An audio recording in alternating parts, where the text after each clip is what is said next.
సభా వేదికకు నమస్కారం.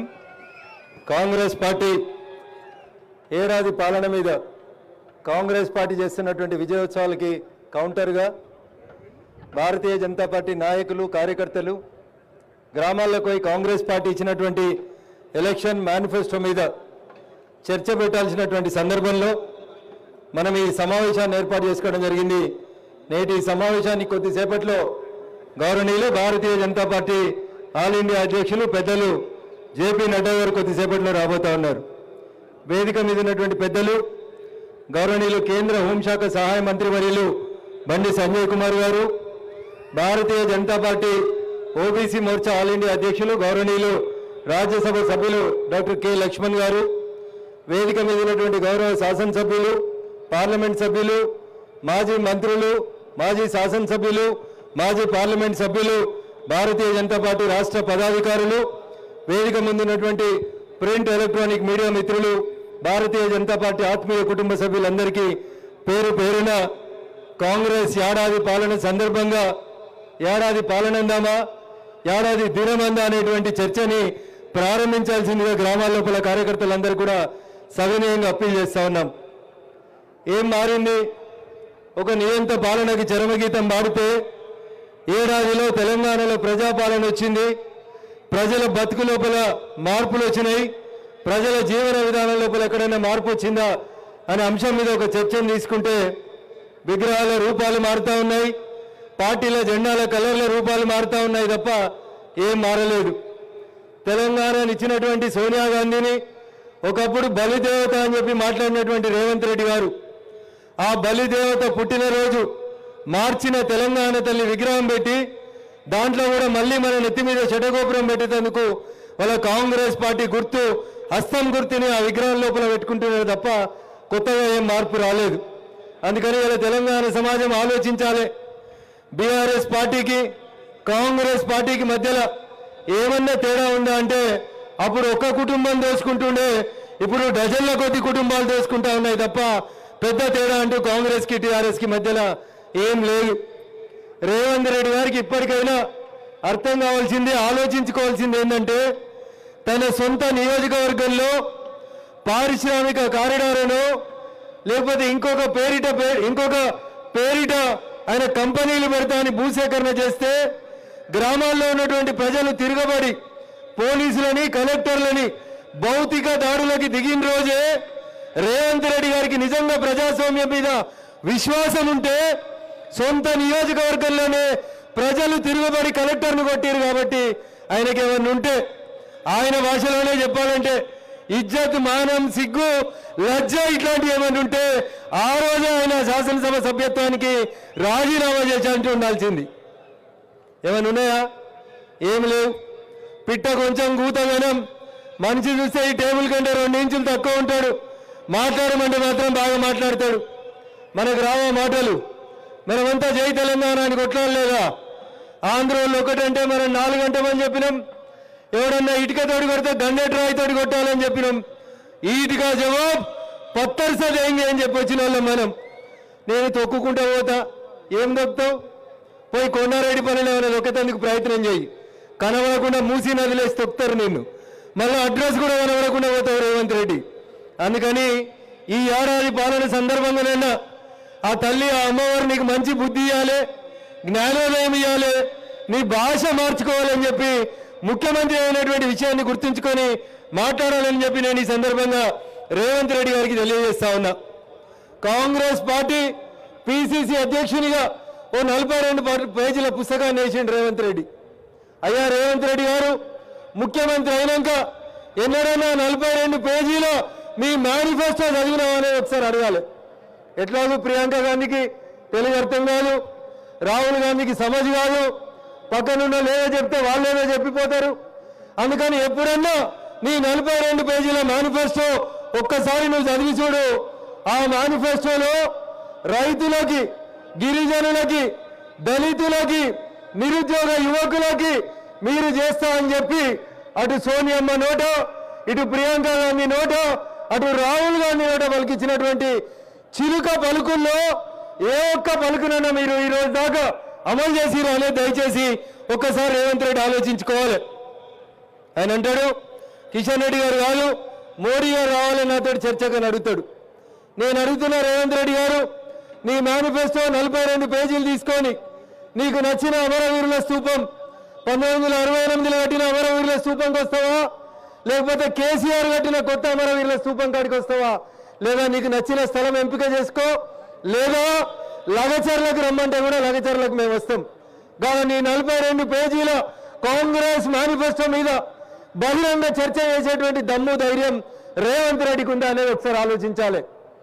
ఏమీ లేదు, మాట్లాడితే బెదిరించడం, బుల్జో చేయడం, పోలీసు కేసులు పెట్టడం, ఒక నియంత పోయిందనుకుంటే ఇంకో నియంత రూపం లోపల వచ్చి కొత్త కొత్త బూతు పదాలని తెలంగాణ సమాజానికి పరిచయం చేస్తారు తప్ప వీళ్ళ దగ్గర కొత్త ఏం లేదు. అందుకనే దయచేసి తెలంగాణ సమాజం ఆలోచించాలి. కాంగ్రెస్ బీఆర్ఎస్ ఈ రెండు కూడా ఒకటే తాను ముక్కలు. ఈ పదం నేను ఎందుకు చెప్తున్నా అంటే టీఆర్ఎస్ అధికారంలో ఉన్నప్పుడు కాంగ్రెస్ పార్టీ గుర్తు మీద గెలిచిన ఎమ్మెల్యేలు పోయి టీఆర్ఎస్ కండువా కప్పుకుంటారు. టీఆర్ఎస్ అధికారం కోల్పోయి కాంగ్రెస్ అధికారంలోకి రాగానే మళ్ళా గులాబీ కండువా కప్పుకున్నటువంటి ఎమ్మెల్యేలు కాంగ్రెస్ పార్టీలోకి వచ్చి కండువాలు కప్పుకుంటారు. ఏం మారిందంటే అప్పుడు ఒక రంగు ఉండే, ఇప్పుడు 3 రంగులకు మారిండ్రు. మళ్ళా 2 రోజులైతే ఇటు నుంచి అటు, ఇటు నుంచి ఇటు తప్ప ఇంకొకటి ఏం మార్పు రాలేదు. అందుకని తెలంగాణ విఘ్నులైనటువంటి సమాజం ముందు మనం ఉంచాల్సినటువంటి ప్రశ్నలు రెండు. కాంగ్రెస్ కి టీఆర్ఎస్ కి మధ్యలో ఏమన్నా తేడా ఉందనే ఒకసారి ఆలోచించాలి. మల్లన్న సాగర్ లో భూమి తీసుకుంటే ఆ రోజు టీఆర్ఎస్ పార్టీ గట్టే పోలీసులను బట్టి రైతుల మీద లాఠీచార్జ్ చేసి భూములను తీసుకుంది. పేరు మారింది, ఊరు మారింది. మల్లన్న సాగర్ పోయి లగచర్లకు వచ్చినాం. మల్లన్న సాగర్ లో టీఆర్ఎస్ పార్టీ ఆ రోజు తెలంగాణ పోలీసులతోటి ఏ తప్పులైతే చేపించిందో ఇలా లగచర్లలో కూడా కాంగ్రెస్ పార్టీ మళ్ళీ తెలంగాణ పోలీసులతోటి అదే తప్పులు చేపిస్తా ఉంది. అందుకని తెలంగాణ సమాజం దయచేసి ఆలోచించాలి. ఏ రోజైతే లగచర్లలో ప్రజలు తిరుగుబాటు చేసిండ్రో ఆ రోజే రేవంత్ రెడ్డి రాజీనామా చేస్తుంటే ప్రజాస్వామ్యబద్ధంగా కొంచెం గౌరవప్రదంగా ఉండేది. కాబట్టి అందుకని దయచేసి ఆ రెండు పార్టీలను చూసి ప్రజలు విసిగెత్తిరు. కాబట్టి భవిష్యత్తులో అసలు సిసలుగా తెలంగాణకి ఏమైనా న్యాయం చేయాలంటే అది కేవలం భారతీయ జనతా పార్టీ తోటి నరేంద్ర మోడీ గారి నాయకత్వంతో మాత్రమే సాధ్యమవుతుందనేటువంటి విశ్వాసాన్ని మనం గ్రామాల్లో కల్పించాలని మీకు అందరికీ కూడా సవినయంగా అప్పీల్ చేస్తూ, రేవంత్ రెడ్డి గారు 6 గ్యారంటీలు 66 హామీలు కాదు, ఈయన కేసీఆర్ జుట్లో పుట్టి ఆయన కంటే ఎక్కువ అబద్ధాన్ని ప్రచారం చేస్తున్నారని వీధి వీధిన తెలియజేయాలని చెప్పి తెలియజేస్తూ, అవకాశం ఇచ్చినటువంటి వేదిక మీద ఉన్న పెద్దలకి, వేదిక ముందున్న మీకు అందరికీ కూడా శిరస్సు వంచి నమస్సుమాంజలి తెలియజేస్తూ సెలవు తీసుకుంటా ఉన్నాను. జై హింద్, జై భారత్, జై శ్రీరామ్. ఏమైందన్నా వాన పడితే మెత్తగా ఉందంటురా, జర గట్టిగా చెప్పు. జై శ్రీరామ్, జై శ్రీరామ్. పోవాలా బంగ్లాదేశ్ దాకా పోవద్దా? జర గట్టిగా చెప్పు పోవాలంటే. జై శ్రీరామ్, జై శ్రీరామ్. మన దేశంలో జరిగేటి వాటి మీద మాట్లాడారు, హిందువుల మీద దాడులు జరిగితే మాట్లాడారు. ఎవరో ఏదో పేపర్లో ఏదో రాసిరని పార్లమెంటును స్టార్ట్ చేస్తారు. అది కూడా అడిగిన మెసేజ్ వస్తుంది, పార్లమెంట్ స్టార్ట్ అవుతుంది అనగానే దీని మీద మీరు ధర్నా చేయరని. రాహుల్ గాంధీ సౌర చెప్తాడు, వెనకాల ఉన్న దేశం ముందుకు పోతారు. అంతేగాని ఈ దేశంలో జరుగుతున్నటువంటి ఇష్యూస్ మీద పార్లమెంటులో చర్చ జరిపేందుకు కాంగ్రెస్ పార్టీకి నీతి లేదు, నిజాయితీ లేదు. ఇక్కడ రేవంత్ రెడ్డి ఎట్లున్నాడో ఢిల్లీలో కూడా కాంగ్రెస్ పార్టీ అట్లే ఉంది. కాబట్టి దయచేసి కార్యకర్తల ఆత్మవిశ్వాసం కోల్పోకుండా గట్టిగా కొట్లాడాలని చెప్పి ఈ సందర్భంగా విజ్ఞప్తి చేస్తూ సెలవు తీసుకుంటా ఉన్నాను. జై హింద్, జై భారత్.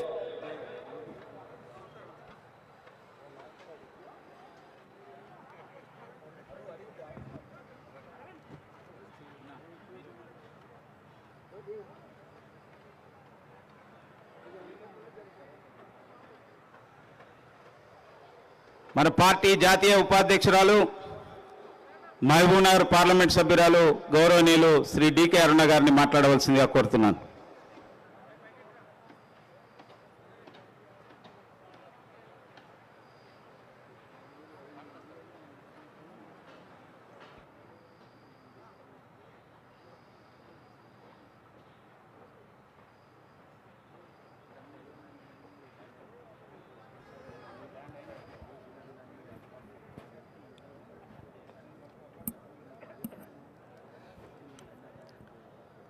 తెలంగాణ రాష్ట్రంలో కాంగ్రెస్ పార్టీ అధికారంలోకి వచ్చి ఒక సంవత్సరం పూర్తి చేసినటువంటి నేపథ్యంలో ఆ ప్రభుత్వం యొక్క వైఫల్యాలను ఎండగట్టేందుకు ఏర్పాటు చేసినటువంటి సభకు నాతో పాటు సభలో పాల్గొన్నటువంటి ముఖ్యులు రాష్ట్ర మాజీ అధ్యక్షులు కేంద్ర హోంశాఖ సహాయ మంత్రివర్యులు బండి సంజయ్ గారు, అదేవిధంగా మురళీధర్ రావు గారు, పొంగులేటి సుధాకర్ రెడ్డి గారు, పార్లమెంటు సభ్యులు ఈటెల రాజేందర్ గారు, కొండ విశ్వేశ్వరరెడ్డి గారు, రఘునందన్ రావు గారు, శాసనసభ్యులు వెంకటరమణారెడ్డి గారు, రాకేష్ రెడ్డి గారు, పాల్వాయి హరీష్ గారు, రామారావు గారు, అదేవిధంగా గణపాల సూర్యనారాయణ గారు, మాజీ మంత్రివర్యులు విజయరామారావు గారు, మాజీ పార్లమెంట్ సభ్యులు మోహన్ రావు గారు, ఓబీసీ జాతీయ అధ్యక్షులు, రాజ్యసభ సభ్యులు, పార్లమెంటు కమిటీ సభ్యులైనటువంటి పెద్దలు మాజీ అధ్యక్షులు డాక్టర్ కె లక్ష్మణ్ గారు,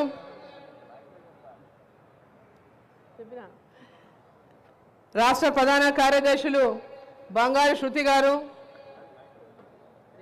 ప్రేమేందర్ రెడ్డి గారు, ప్రదీప్ గారు, కాసం వెంకటేశ్వర్లు గారు, వేదిక ఉన్నటువంటి నా సోదరిమణులకి, వేదిక ముందున్నటువంటి అన్నలకు, తమ్ములకు, అక్కలకు, చెల్లెళ్లకు, మీడియా మిత్రులకు అందరికీ నా యొక్క నమస్కారాలు తెలియజేస్తా ఉన్నాను. కాంగ్రెస్ పార్టీ ఒక సంవత్సరం పాలన పూర్తి చేసుకుంటున్నటువంటి నేపథ్యంలో ఇంకా ఒకటే రోజు మిగిలింది వాళ్ళ సంవత్సరం పూర్తి కావడానికి. ఏమి ఎలగబెట్టినామని వాళ్ళు సంబరాలు చేసుకుంటున్నో తెలియదు, ప్రజలకు కూడా ఎవరికి అర్థమైతే లేదు. ప్రతి జిల్లాలో సమావేశాలు ఏర్పాటు చేసి ప్రజల లోపల ఉన్నటువంటి అసంతృప్తిని మళ్ళా ఆశలోకి మారడానికి, ఇగో ఈ నెల ఎప్పటి నుంచో ఇండ్లు వస్తాయి, ఇగో ఈ సంక్రాంతికి మీకు రైతు భరోసా అయిపోతుంది, ఇగో ఇప్పుడు ఇదైపోతుంది అదైపోతుందని మాయమాటలు మళ్ళీ చెప్పుకుంటూ ఈ సంబరాల పేరు మీద ప్రజలని మరోసారి మాయపుచ్చడమే తప్పితే ఈ రాష్ట్ర ప్రభుత్వం ఎన్నికల ముందు ఇచ్చినటువంటి హామీని ఏ ఒక్క హామీని కూడా పూర్తిగా ఇంతవరకు నెరవేర్చినటువంటి సందర్భం లేదు. వాళ్ళు మాట్లాడితే మేము మహిళలకు ఫ్రీ బస్సు ఇచ్చేసామంటున్నారు, ఫ్రీగా మహిళలు బస్సు ప్రయాణం చేస్తారు, మేము ఇచ్చిన హామీ నెరవేర్చినామనేటటువంటి మాట మాట్లాడుతున్నాం. మీరు చెయ్యి ఇట్లా అంటే బస్సు అవుతుంది అన్నారు. ఊర్లలోకి ఒకసారి పోయి చూసి రావాలి, అసలు ఆర్టీసీ బస్సులు ఊళ్ళలో తిరుగుతున్నాయా? ఆ ఊరికి ఇంతకుముందు 4 బస్సులు పోయినా 2 బస్సులు పోయినా ఈరోజు ఊళ్ళలకు బస్సు పోయేటటువంటి పరిస్థితులు లేవు. బస్సులు తిరిగేటువంటి పరిస్థితి ఈరోజు రాష్ట్రంలో ఏర్పడ్డది. మేము ఫ్రీ బస్సు ఇచ్చినామని చెప్పి ప్రజలను మాయమాటలు చెప్పి ఈరోజు మేము అమలు చేసినటువంటి అబద్ధాలు చెప్పుకుంటుంటే వాళ్ళ ఆత్మను వాళ్ళు పరిశీలించుకోవాలని చెప్పి సందర్భంగా నేను కోరుతా ఉన్నా. రైతు రుణమాఫీ చేసినామని చెప్తున్నారు. 70 లక్షల మందికి రైతు రుణమాఫీ చేయాల్సినటువంటి అవసరం ఉంటే కేవలం 22 లక్షల మంది రైతులకు రైతు రుణమాఫీ చేసి మేము రైతు రుణమాఫీ అమలు చేసాము, ఈ దేశంలో ఎవరు చేయలేనటువంటి మాట మాట్లాడుతున్నారు. ఈ దేశంలో హామీ ఇచ్చింది కదా మీరు, రైతులకు 2 లక్షల రుణమాఫీ చేస్తాం. మీరు ఎన్నికల ముందు ఏం చెప్పింది? రైతులను మీరు బ్యాంకులలో పోయి 2 లక్షల రూపాయలు అప్పు తీసుకొచ్చుకోండి, మేము రాగానే డిసెంబర్ 9కి మా సోనియమ్మ పుట్టినరోజు నాడు రుణమాఫీ చేస్తామనేటటువంటి హామీ ఇచ్చిండ్రు. మరి సంవత్సరం అవుతుంది, ఇప్పటిదాకా రైతులకు రుణమాఫీ ఎందుకు జరగలేదు పూర్తిగా అని చెప్పి నేను ప్రశ్నిస్తా ఉన్నా. సంవత్సరం అవుతున్నా పూర్తిగా రుణమాఫీ ఎందుకు కాలేదని చెప్పి నేను ప్రశ్నిస్తా ఉన్నా. రైతు భరోసా రైతు బంధు పథకానికి రైతు భరోసా పేరు పెట్టి సంవత్సరానికి 10,000 కాదు మేము వస్తే 15,000 ఇస్తామని చెప్పిండ్రు కాంగ్రెస్ పార్టీ వాళ్ళు. సంవత్సరానికి 15,000, ఎకరాకు పంటకు 7,500 చొప్పున 2 పంటలకు సంవత్సరానికి 15,000 ఇస్తాం రైతులకి. కౌలు రైతులకు కూడా 15,000 ఇస్తాము. ఉపాధి హామీ కూలీలకు 12,000 ఇస్తామని చెప్పిండ్రు సంవత్సరానికి. మరి ఇప్పటికీ ఏ ఒక్క గ్రామంలోనైనా ఏ ఒక్క రైతుకైనా రైతు భరోసా అందించిండ్రా? ఏ ఒక్క కౌలు రైతుకైనా రైతు భరోసా అందించిండ్రా? ఏ ఒక్క ఉపాధి కూలీలకు మీరు 12,000 రూపాయలు అందజేసిండ్రా? ఏ ముఖం పెట్టుకొని మీరు ఈ సంబరాలు చేస్తా ఉన్నారని నేను ప్రశ్నిస్తా ఉన్నా. మహిళలకు మహాలక్ష్మి 18 ఏళ్ళు పైబడిన మహిళలకు అందరికి కూడా ప్రతి మహిళకు నెలకు 2,500 రూపాయలు ఇస్తామని చెప్పి మాట చెప్పిండ్రు. మరి సంవత్సరం అయిపోయింది. పోయిన డిసెంబర్ 9కి ఇస్తామన్నారు కదా, మరి ఈ డిసెంబర్ 9 వచ్చింది. ఇప్పటిదాకా ఏ ఒక్క మహిళకైనా 2,500 రూపాయలు నెలకు మీరు ఇచ్చిండ్రా అని చెప్పి నేను ప్రశ్నిస్తా ఉన్నా. ఏ ముఖం పెట్టుకొని మీరు ఈ సంబరాలు చేస్తా ఉన్నారని నేను ప్రశ్నిస్తా ఉన్నా. కళ్యాణ లక్ష్మి 1,00,000 రూపాయలతో పాటు తులం బంగారం అన్నారు. ఏ ఒక్కరికైనా తులం బంగారం ఇచ్చిందా అని నేను ప్రశ్నిస్తా ఉన్నా.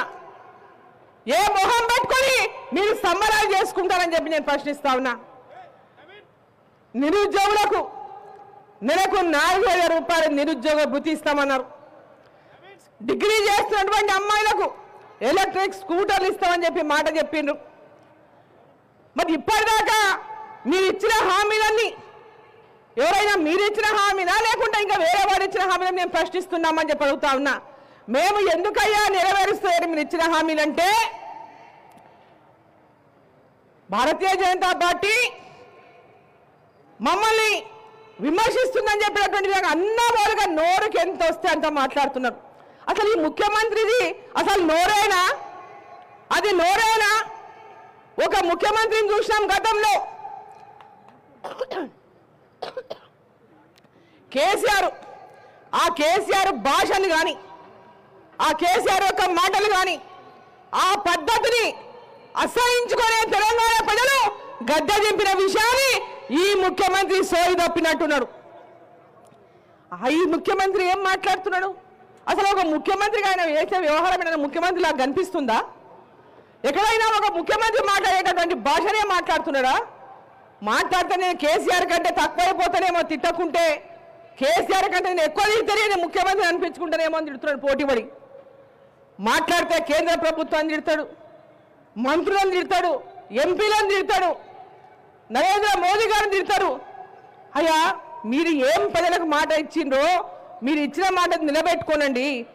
ఢిల్లీలో పోయేమో ఆడ పోయి లోపల ఇచ్చి కాగితాలు ఇచ్చి లోపలనేమో అడుక్కొని వస్తారు, బయటకు వచ్చేమో ఇంకో రకంగా మాట్లాడతారు. ఇది ఏ ముఖ్యమంత్రికైనా గౌరవమైనటువంటి భాష మాట తీరు. ఒక ముఖ్యమంత్రి కనీసం ముఖ్యమంత్రి అయ్యేంత వరకు ఆయనకు ముఖ్యమంత్రి అవుతారంటటువంటి నమ్మకనే లాటరీ తగిలింది, లక్కీ లాటరీ తగిలి ముఖ్యమంత్రి అయ్యిండు. ఆ లక్కీ లాటరీ తగిలినప్పుడైనా కనీసం అరే 10 వచ్చింది నాకు, ఈ పదవి కన్నా గౌరవం ఆ కుర్చీ కన్నా గౌరవాన్ని పెడతామేటటువంటి సోయి లేదు. ఒక ప్రభుత్వం గతంలో ఒక కుటుంబం పాలిస్తే ఈరోజు ఇంకో కుటుంబం పాలన, ఏం మార్పు లేదు. ప్రజలేమో మార్పు కోరుకొని ఓటేసిండ్రు. ఈరోజు ప్రజలంతా కూడా ఇటువంటి మార్పు కాదు మేము కోరుకున్నది, ఇటువంటి మార్పు కోసం మేము ఓటేయలేదు. ఒక నియంత పాలన వద్దని, ప్రజలకు ఇచ్చిన హామీలు నెరవేర్చినటువంటి ప్రభుత్వం మాకొద్దని, ఈ రాష్ట్రంలో కక్ష సాధింపులకు పాల్పడి కేవలం ఒక కుటుంబం ఈ యొక్క తెలంగాణ రాష్ట్రం యొక్క సంపదనంతా కొలగొడుతుంటే, రాష్ట్రాన్ని అప్పుల పాలు చేస్తే ఆ అప్పుల పాలు చేసినటువంటి రాష్ట్రాన్ని రక్షించుకోవాలని ప్రజలందరూ భావించి మార్పు కోరుకొని ఈ రాష్ట్ర ప్రభుత్వం ఉన్నటువంటి పార్టీని గెలిపిస్తే ఈరోజు వీళ్ళు ఏం చేస్తున్నారు? లంకె బిందెలు ఉన్నాయనుకున్నా, నేను ఖాళీ బిందెలు ఉన్నాయని చెప్తున్నాడు. లంకె బిందెలు ఉన్నాయని ఎట్లా అనుకుంటావు? ఎన్నికల ముందు అందరు చెప్పిందే కదా 1,00,000 కోట్ల అప్పులు ఉన్నాయని. 6 లక్షల కోట్లు 7 లక్షల కోట్ల అప్పులు అని మేము చెప్పినాం, మీరు చెప్పిండ్రు. లంకె బిందెలు ఎక్కడ ఉన్నాయి అనుకున్నావు?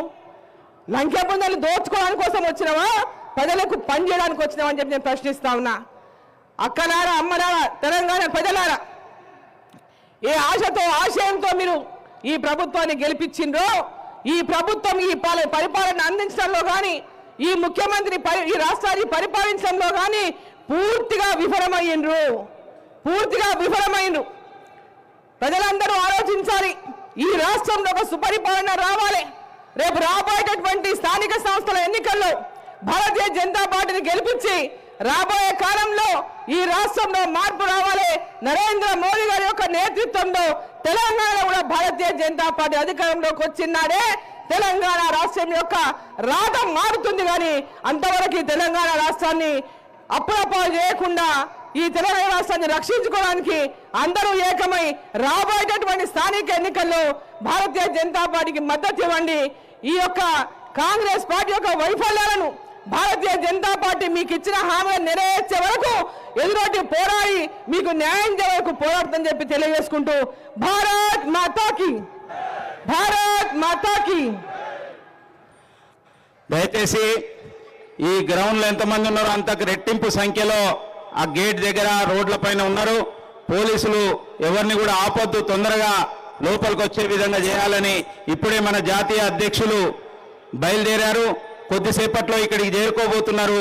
కాబట్టి దయచేసి అందరినీ కూడా లోపలికి పంపించవలసిందిగా కోరుతున్నాను. ఇప్పుడు మన యొక్క మల్కాజ్గిరి పార్లమెంట్ సభ్యులు గౌరవనీయులు శ్రీ ఈటెల రాజేందర్ గారిని మాట్లాడవలసిందిగా కోరుతున్నాను.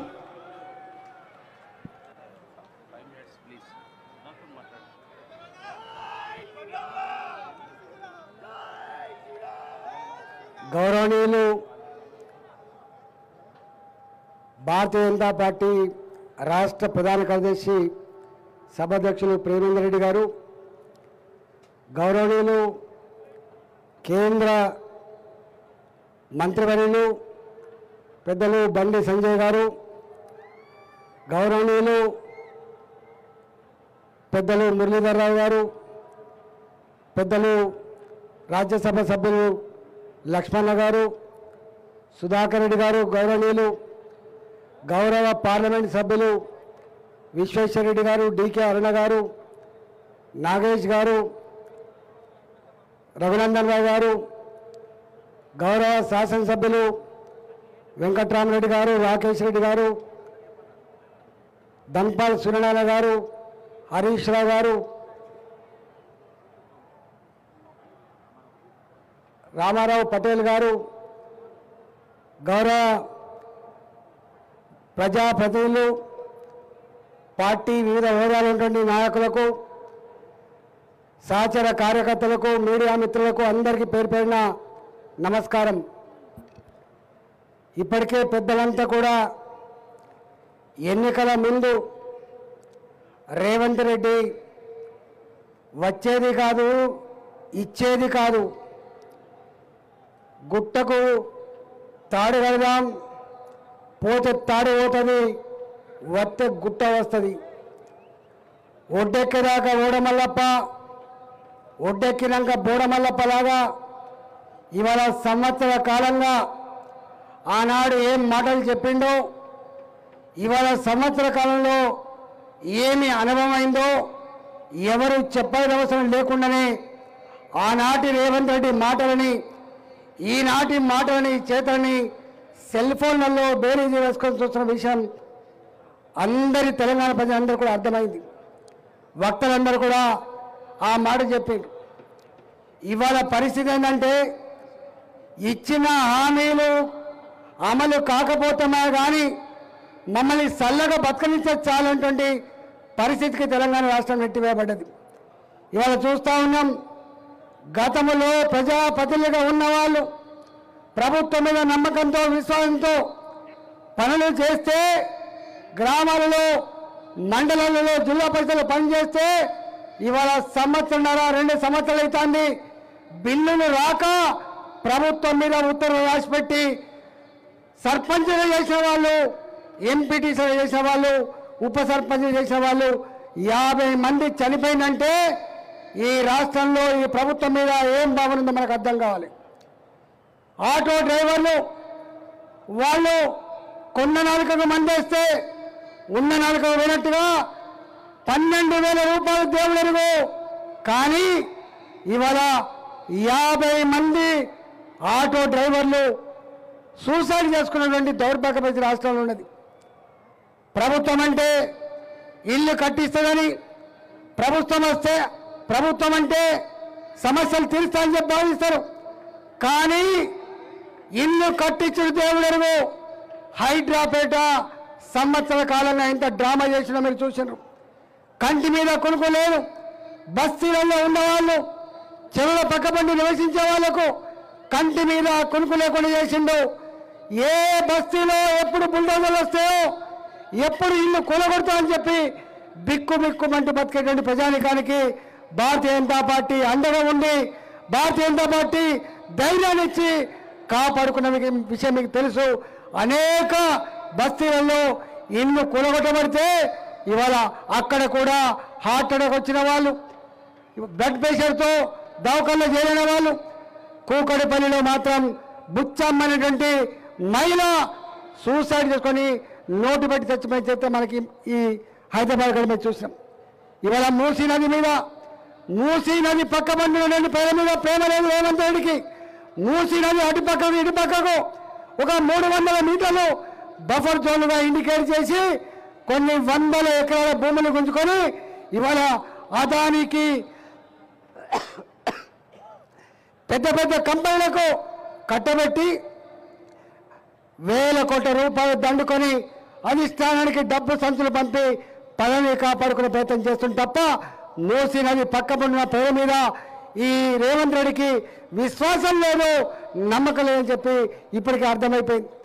రోజుకు ఒక కొత్త నాటకం. హైడ్రా పోయింది, మూసీ పోయింది, లగిచెర్ల పోయింది. ఇవాళ మరో కొత్త నాటకాన్ని తెరలేపిండు.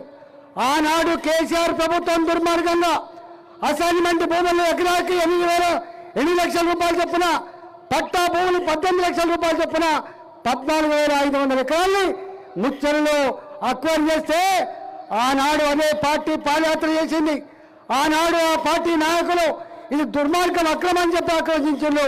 ఇవాళ అదే ప్రభుత్వం 14,500 ఎకరాలు కాదు, ఇంకొక 15,000-16,000 ఎకరాలు అక్వైర్ చేసి 30,000 ఎకరాలలో కొత్త సిటీ నిర్మాణం చేస్తారట. ఇవాళ శ్రీశైలం రోడ్డు ఇప్పటికే ఉన్నది, నాగార్జున రోడ్డు ఇప్పటికే ఉన్నది.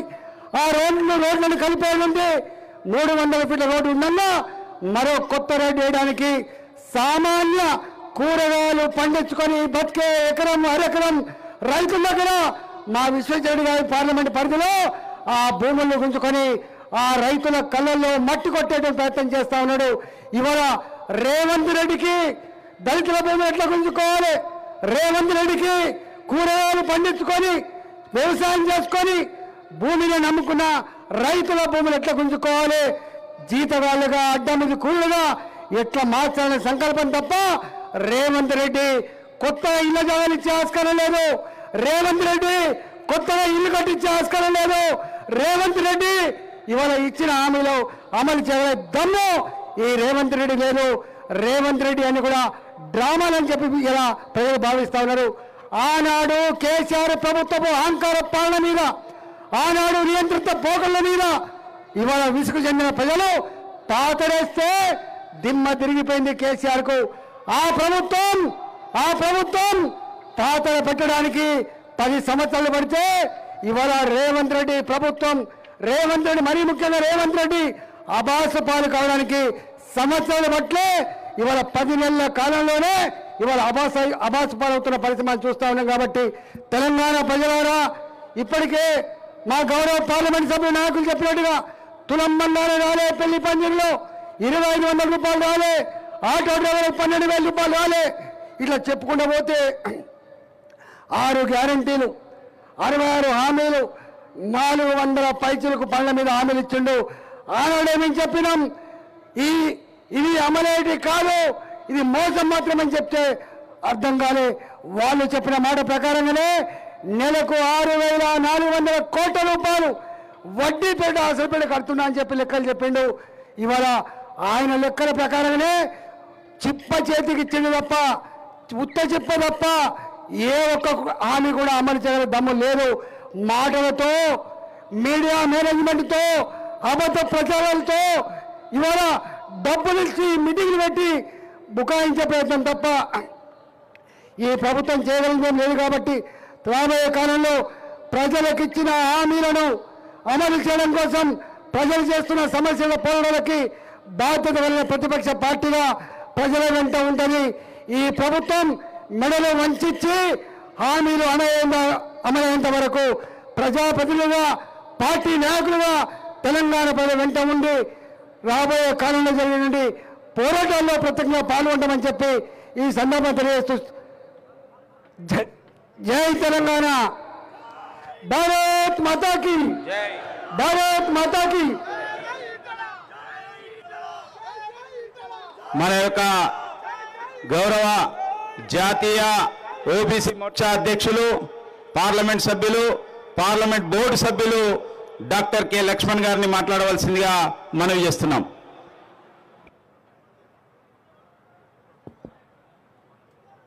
భారత్ మాతా కి జై శ్రీరామ్.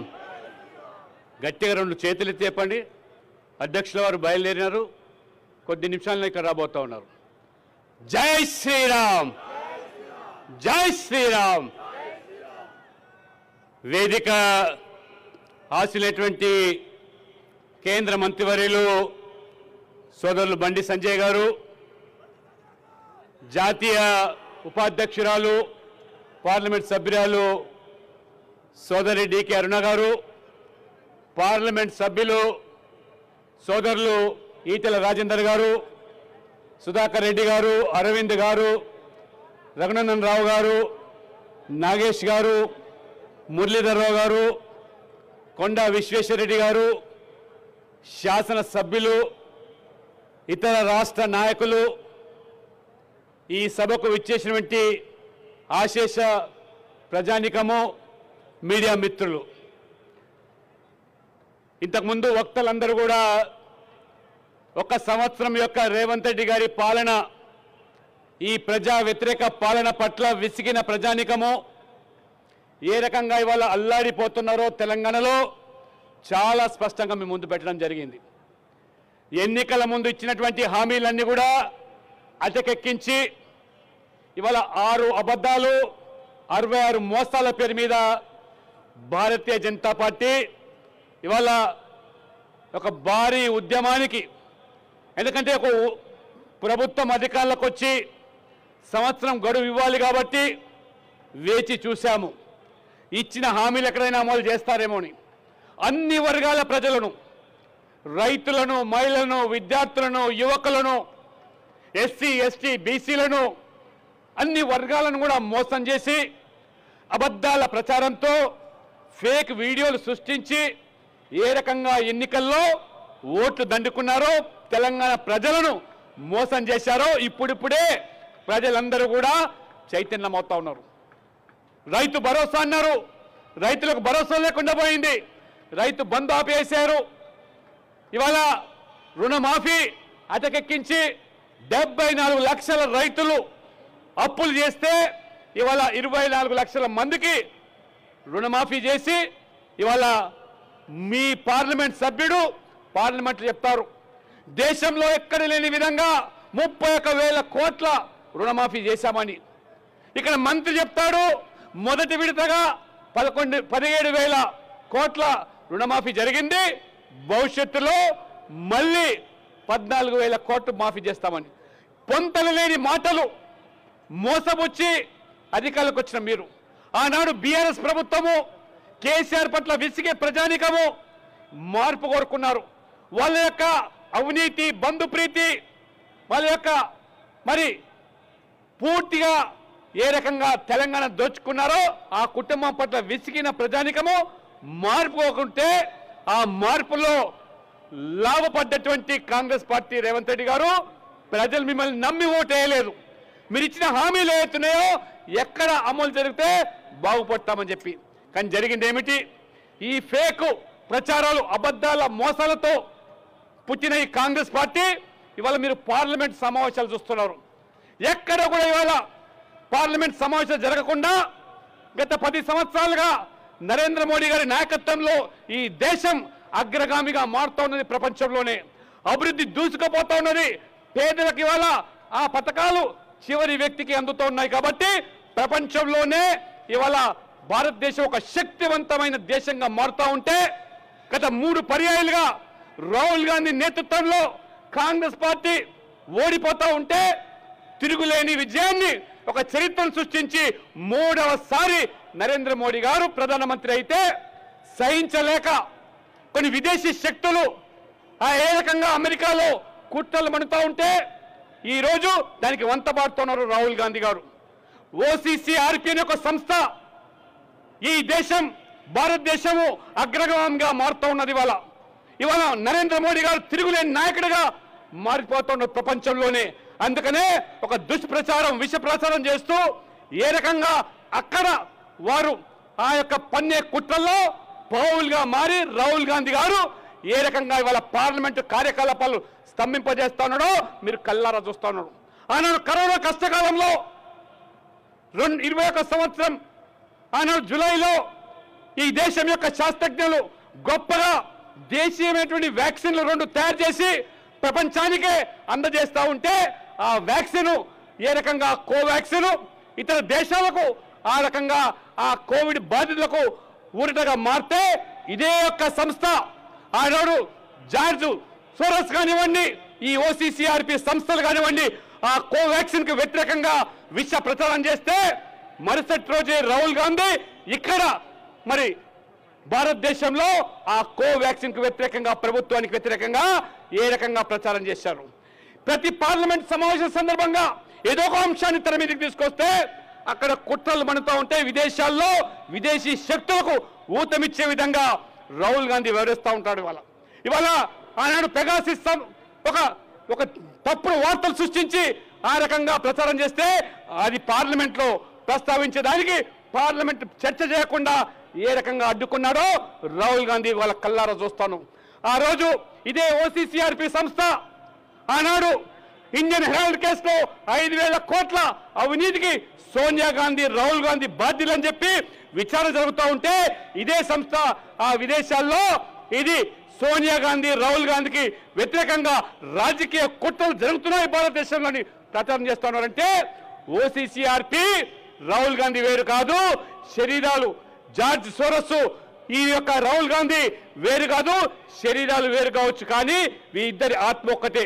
ఒక ఫ్రెంచ్ పత్రిక చాలా స్పష్టంగా చేసింది ఈ రోజు భారతదేశాన్ని విచ్ఛిన్నపరచడానికి అస్థిరపరచడానికి ఆర్థికంగా దెబ్బతీయడానికి పారిశ్రామికవేత్తలకు వ్యతిరేకంగా జరుగుతున్నటువంటి కుట్రలు భగ్నం చేయడానికి ఈ త్రిభుజం అనేటువంటిది జార్జ్ సోరస్, రెండోది OCCRP, దానికి రాహుల్ గాంధీ వంత పాడుతున్నారని చెప్పి ఈ త్రిభుజం అని చెప్పి ఆ పత్రిక విశేషమైనటువంటి ఆ వార్తలు ప్రచురిస్తే ఏ రకంగా తెలంగాణ ప్రజలు మీరు గమనించండి. ఈ దేశాన్ని అస్థిరపరచడానికి పన్నే కుట్రల్లో కాంగ్రెస్ పార్టీ ఏ రకంగా పౌలుగా మారుతున్నదో అప్రమత్తంగా ఉండండి. ఆనాడు ఇదే తెలంగాణలో ఫేక్ వీడియోలు సృష్టించి ఆనాడు కేంద్ర హోంమంత్రి అమిత్ షా గారు బీజేపీ అధికారులకు వస్తే రిజర్వేషన్లు రద్దు చేస్తాము, రాజ్యాంగం రద్దు చేస్తామని చెప్పి ఏ రకంగా ఫేక్ వీడియోలు సృష్టించారో ఇక్కడ కాంగ్రెస్ పార్టీ ఈ రోజు వారు అనుభవిస్తా ఉన్నారు. ఇవాళ ఖచ్చితంగా తెలంగాణ ప్రజలు నమ్మి మోసపోయినందుకు ఇవాళ భారతీయ జనతా పార్టీకి వైపు ఇవాళ ఆశతో చూస్తూ ఉన్నారు. కాబట్టి ఖచ్చితంగా భారతీయ జనతా పార్టీ తెలంగాణ ప్రజల ఆశలకు ఆలోచనలకు అనుగుణంగా మీరు ఇచ్చిన హామీలు నెరవేర్చండి. లేకపోతే హర్యానాలో ఏ రకంగా ప్రజలు కర్రుగాల్చి వాత పెట్టారో, మహారాష్ట్రలో కాంగ్రెస్ పార్టీకి దిక్కు లేకుండా చేశారో, ఇది కాంగ్రెస్ భవిష్యత్తు మొత్తం దేశం మొత్తం కూడా తుడిచిపెట్టుకపోతా ఉన్నది. కాబట్టి తెలంగాణలో మినుకుంటున్నటువంటి కాంగ్రెస్ పార్టీకి బుద్ధి చెప్పాల్సిన అవసరం ఉంది. దానికి వాళ్ళ బీజేపీ పూనుకుంటా ఉన్నది. ఉద్యమానికి తెరలేపింది. ఉద్యమానికి సిరికలు చుట్టడానికే ఈ రోజు ఈ కాంగ్రెస్ యొక్క 7వ ఏడాది పాలన పైన రాష్ట్ర అధ్యక్షులు కిషన్ రెడ్డి గారి నేతృత్వంలో కాచుకోమని చెప్పి రేవంత్ రెడ్డి గారిని సవాల్ చేస్తున్నాం. ప్రజలను చెరదీసి మూసి ఏ రకంగా ప్రక్షాళన పేరు మీద కానివ్వండి, హైడ్రా పేరు మీద కానివ్వండి, ఇవాళ లఘుచర్ల ఏ రకంగా భూసేకరణ విషయంలో ఏ రకంగా పట్టి పీడిస్తున్నారో వాళ్ళందరూ కూడా అండగా భారతీయ జనతా పార్టీ ఉంటుందని చెప్పి ఈ సందర్భంగా తెలుస్తూ ఆ భరోసా కల్పించి తెలంగాణ ప్రజలకు అండగా ఉండడానికి ఉద్యమానికి తెరలేపడానికి ఈ శ్రీకారం చుట్టామని చెప్పి ఈ సందర్భంగా నేను తెలియజేస్తూ ఈ అవకాశం ఇచ్చినటువంటి రాష్ట్ర పార్టీకి ధన్యవాదాలు చెప్తూ సెలవు తీసుకుంటా ఉన్నాను. భారత్ మాతాకి.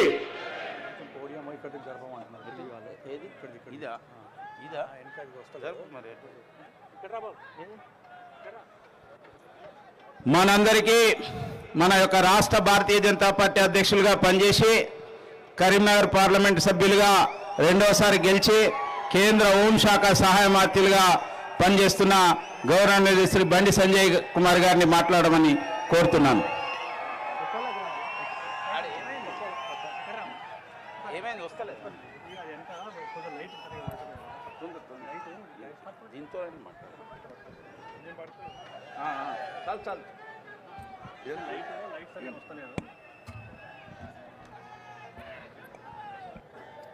భారత్ మాతాకి కింద చల్లగా ఉంటుందానే.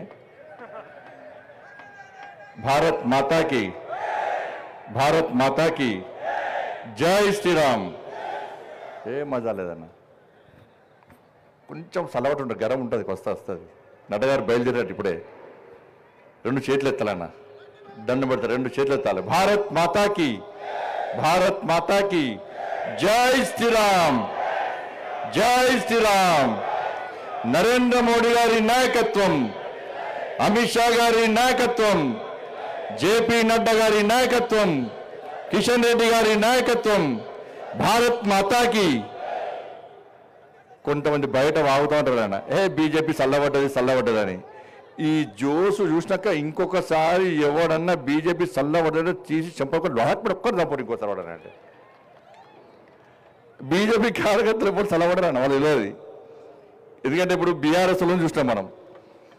బీఆర్ఎస్ వాళ్ళు ఎక్కడైనా ఒక్కడికే పైన తూర్పాలిస్ట్ లీడర్ ఇద్దరు, హరీష్ రావు, కేటీఆర్, 2-3-4 తప్ప ఎవరే ఉంటారు అలా. సరే, అంతకుముందు వాళ్ళే ఉంటారు, ఇప్పుడు వాళ్ళే కనబడతారు, ఇంకెవరు కనబడారు అనుకో. ఇది కనబడాల్సిన వ్యక్తి ఫామ్ హౌస్లో తాగి మంచిగా రెస్ట్ తీసుకుంటాను ఆయన. వాళ్ళు అల్లు కనబడతారు. క్యాడర్ బీఆర్ఎస్కి ఎక్కడ క్యాడర్ లేదు. ఎందుకు వస్తలేదు క్యాడర్ అంటే, మా మీద కేసులు అవుతాయి. మేము మొన్న ఎప్పుడు 10 రోజుల కోసం ఏదో బీఆర్ఎస్ పార్టీలో, మా బీఆర్ఎస్ పార్టీ ఎందుకో పార్టీకి సిద్ధాంతం లేదు, దానికి ఒక నాయకుడు ఎవరిని పట్టించుకోడు, ప్రజలను పట్టించుకోడు, కార్యకర్తలను పట్టించుకోడు అని చెప్పి బీఆర్ఎస్ క్యాడర్ ఎవరు బయటకు వస్తలేరు. ఇక కాంగ్రెస్లో క్యాడర్ లేదు. రేవంత్ రెడ్డి ముఖ్యమంత్రి ఎట్లయినా మన వల్ల ఏంటన్నా, మన వల్ల ఏంటి, మనం కొట్లాడితే ముఖ్యమంత్రి ఆయన అయ్యాడు. ఎప్పుడన్నా రేవంత్ రెడ్డి ఎప్పుడన్నా రైతు ఉద్యమాలు చేసిండా, విద్యార్థి ఉద్యమాలు చేసిండా, నిరుద్యోగుల కోసం కొట్లాడిండా, రైతుల కోసం కొట్లాడిండా, మహిళల కోసం కొట్లాడిండా, ఎప్పుడైనా సనాతన ధర్మం కోసం కొట్లాడిండా? మరి ఏమైనా కేసు రేవంత్ రెడ్డి మీద కేసు లేదంటే ఒకటే కేసు, ఒకటి కేసు అయింది. జైలుకి పోయినా అంటే దానిలో జైలుకి పోయాడు. కానీ ఈరోజు తెలంగాణ రాష్ట్రంలో 5 సంవత్సరాల కాలంలో ఈ తెలంగాణ రాష్ట్రంలో ఒక్కొక్క భారతీయ జనతా పార్టీ కార్యకర్త మీద 20, 30, 40, 50 కేసులు ఉన్నప్పుడు కూడా ఏ భారతీయ జనతా పార్టీ కార్యకర్త కానీ, ఏ భారతీయ జనతా పార్టీ నాయకుడు కానీ ఎత్తిన కాషాయ జెండర్ కానీ, కమలపు జెండర్ కానీ, భారత్ మాతాకి జై నినాదాన్ని కానీ, జై శ్రీరామ్ నినాది కానీ, నరేంద్ర మోడీ నాయకత్వం వర్ధిల్ల నినాది కానీ ఏ రోజు విడిచిన పాపన పోలేదన్నా. అది భారతీయ జనతా పార్టీ క్యాడర్కు, కాంగ్రెస్ బీఆర్ఎస్ పార్టీ క్యాడర్కు ఉన్న తేడా అన్న. ఈరోజు ఇప్పటికిప్పుడు ఎన్నికలు నిర్వహిస్తే ఈ తెలంగాణ రాష్ట్రంలో వికసించేది కమలం కమలం కమలం తప్ప కాదు. ఇప్పటికే సర్వే సంస్థలు ప్రారంభించినాయి, అనేక సర్వే సంస్థలు ప్రారంభించినాయి. సరే, రేవంత్ రెడ్డికి ఒక సెక్షన్ మీడియా పేపర్ వాళ్ళు రాస్తారు కావచ్చు, టీవీలో చూపడతారు కావచ్చు, టీవీలు చూపడుతున్నాయి, పేపర్లు రాస్తున్నాయి అని చెప్పి ఏది పడుతుంది మాట్లాడుతున్నాడు. భాష ఆయన ఇష్టం. కేసీఆర్ తీసిన మూలక కేసీఆర్ గారు తాతైపోయింది.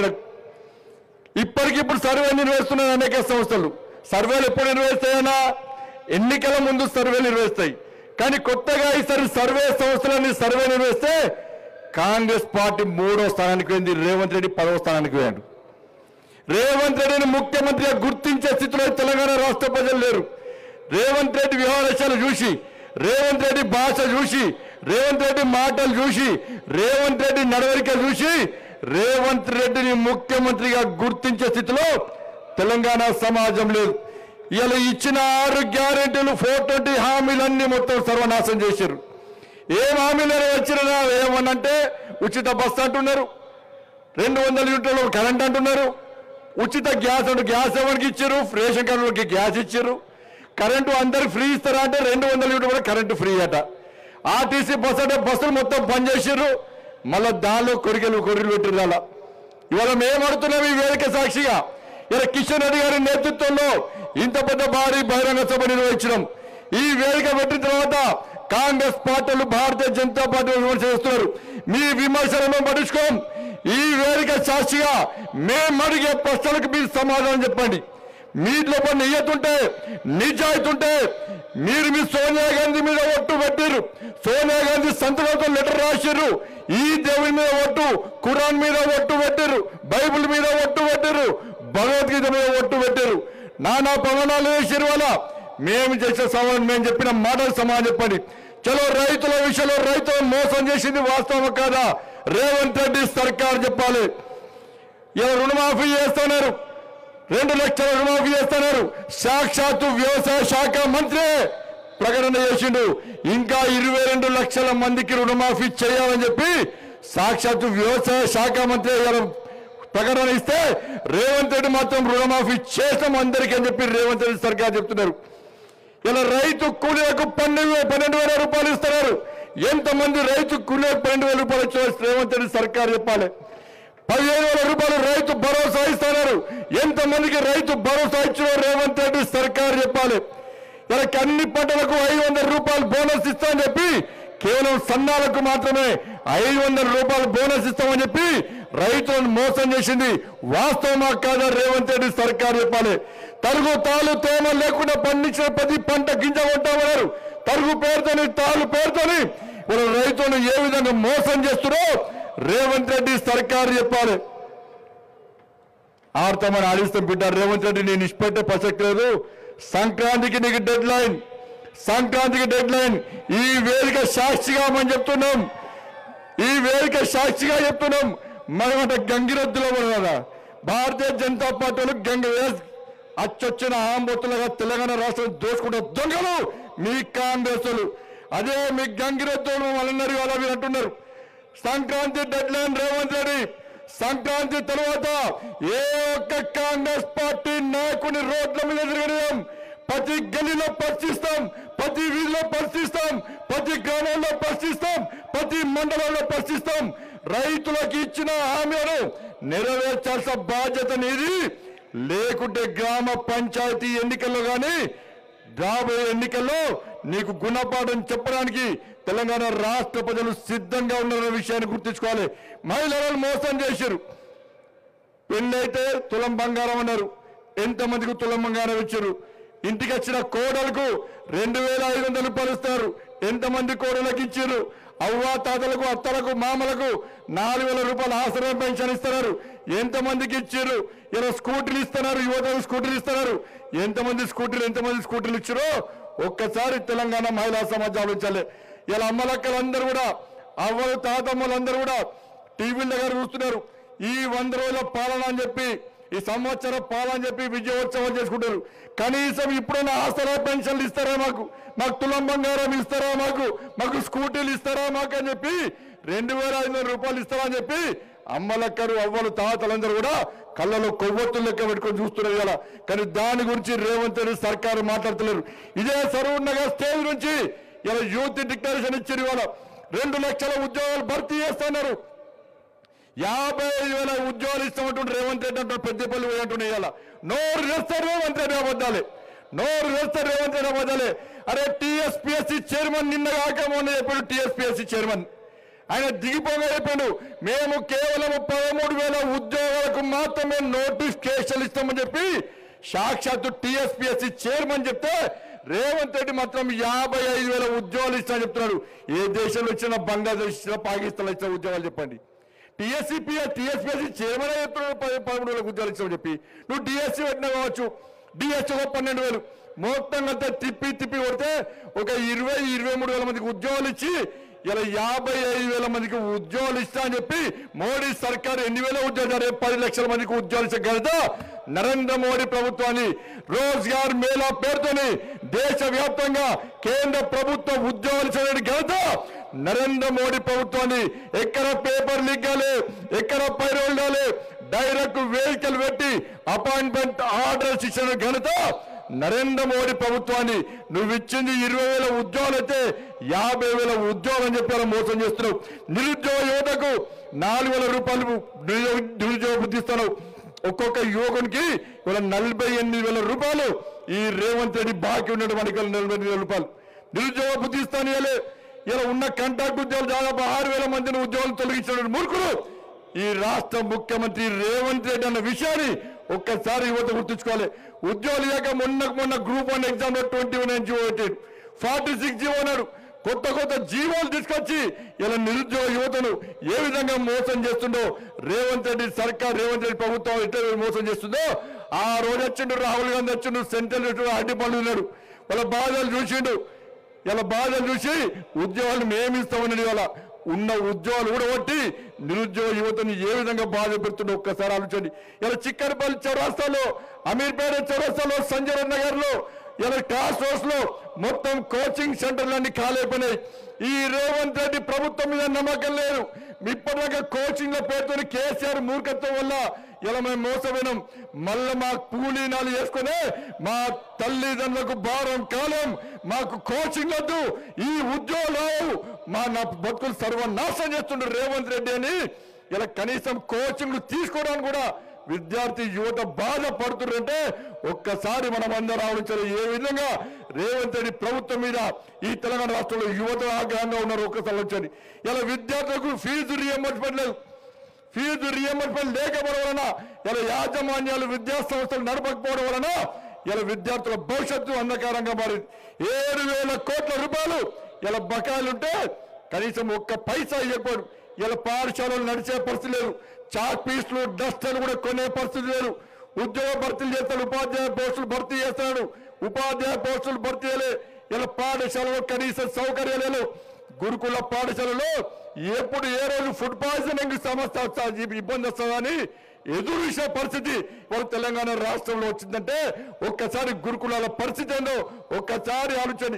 ఎక్కడ పోస్టులు భర్తీలు, ఉద్యోగులకు ఇవ్వాల్సినటువంటి 4 DAలు ఇంకా బకాయి ఉన్నాడు. వాళ్ళకు ప్రమోషన్ లేవు, PRC లేదు. 317 జీవో పేరుతోని ఇలా ఆ రోజు ఇదే రేవంత్ రెడ్డి మాట్లాడాడు.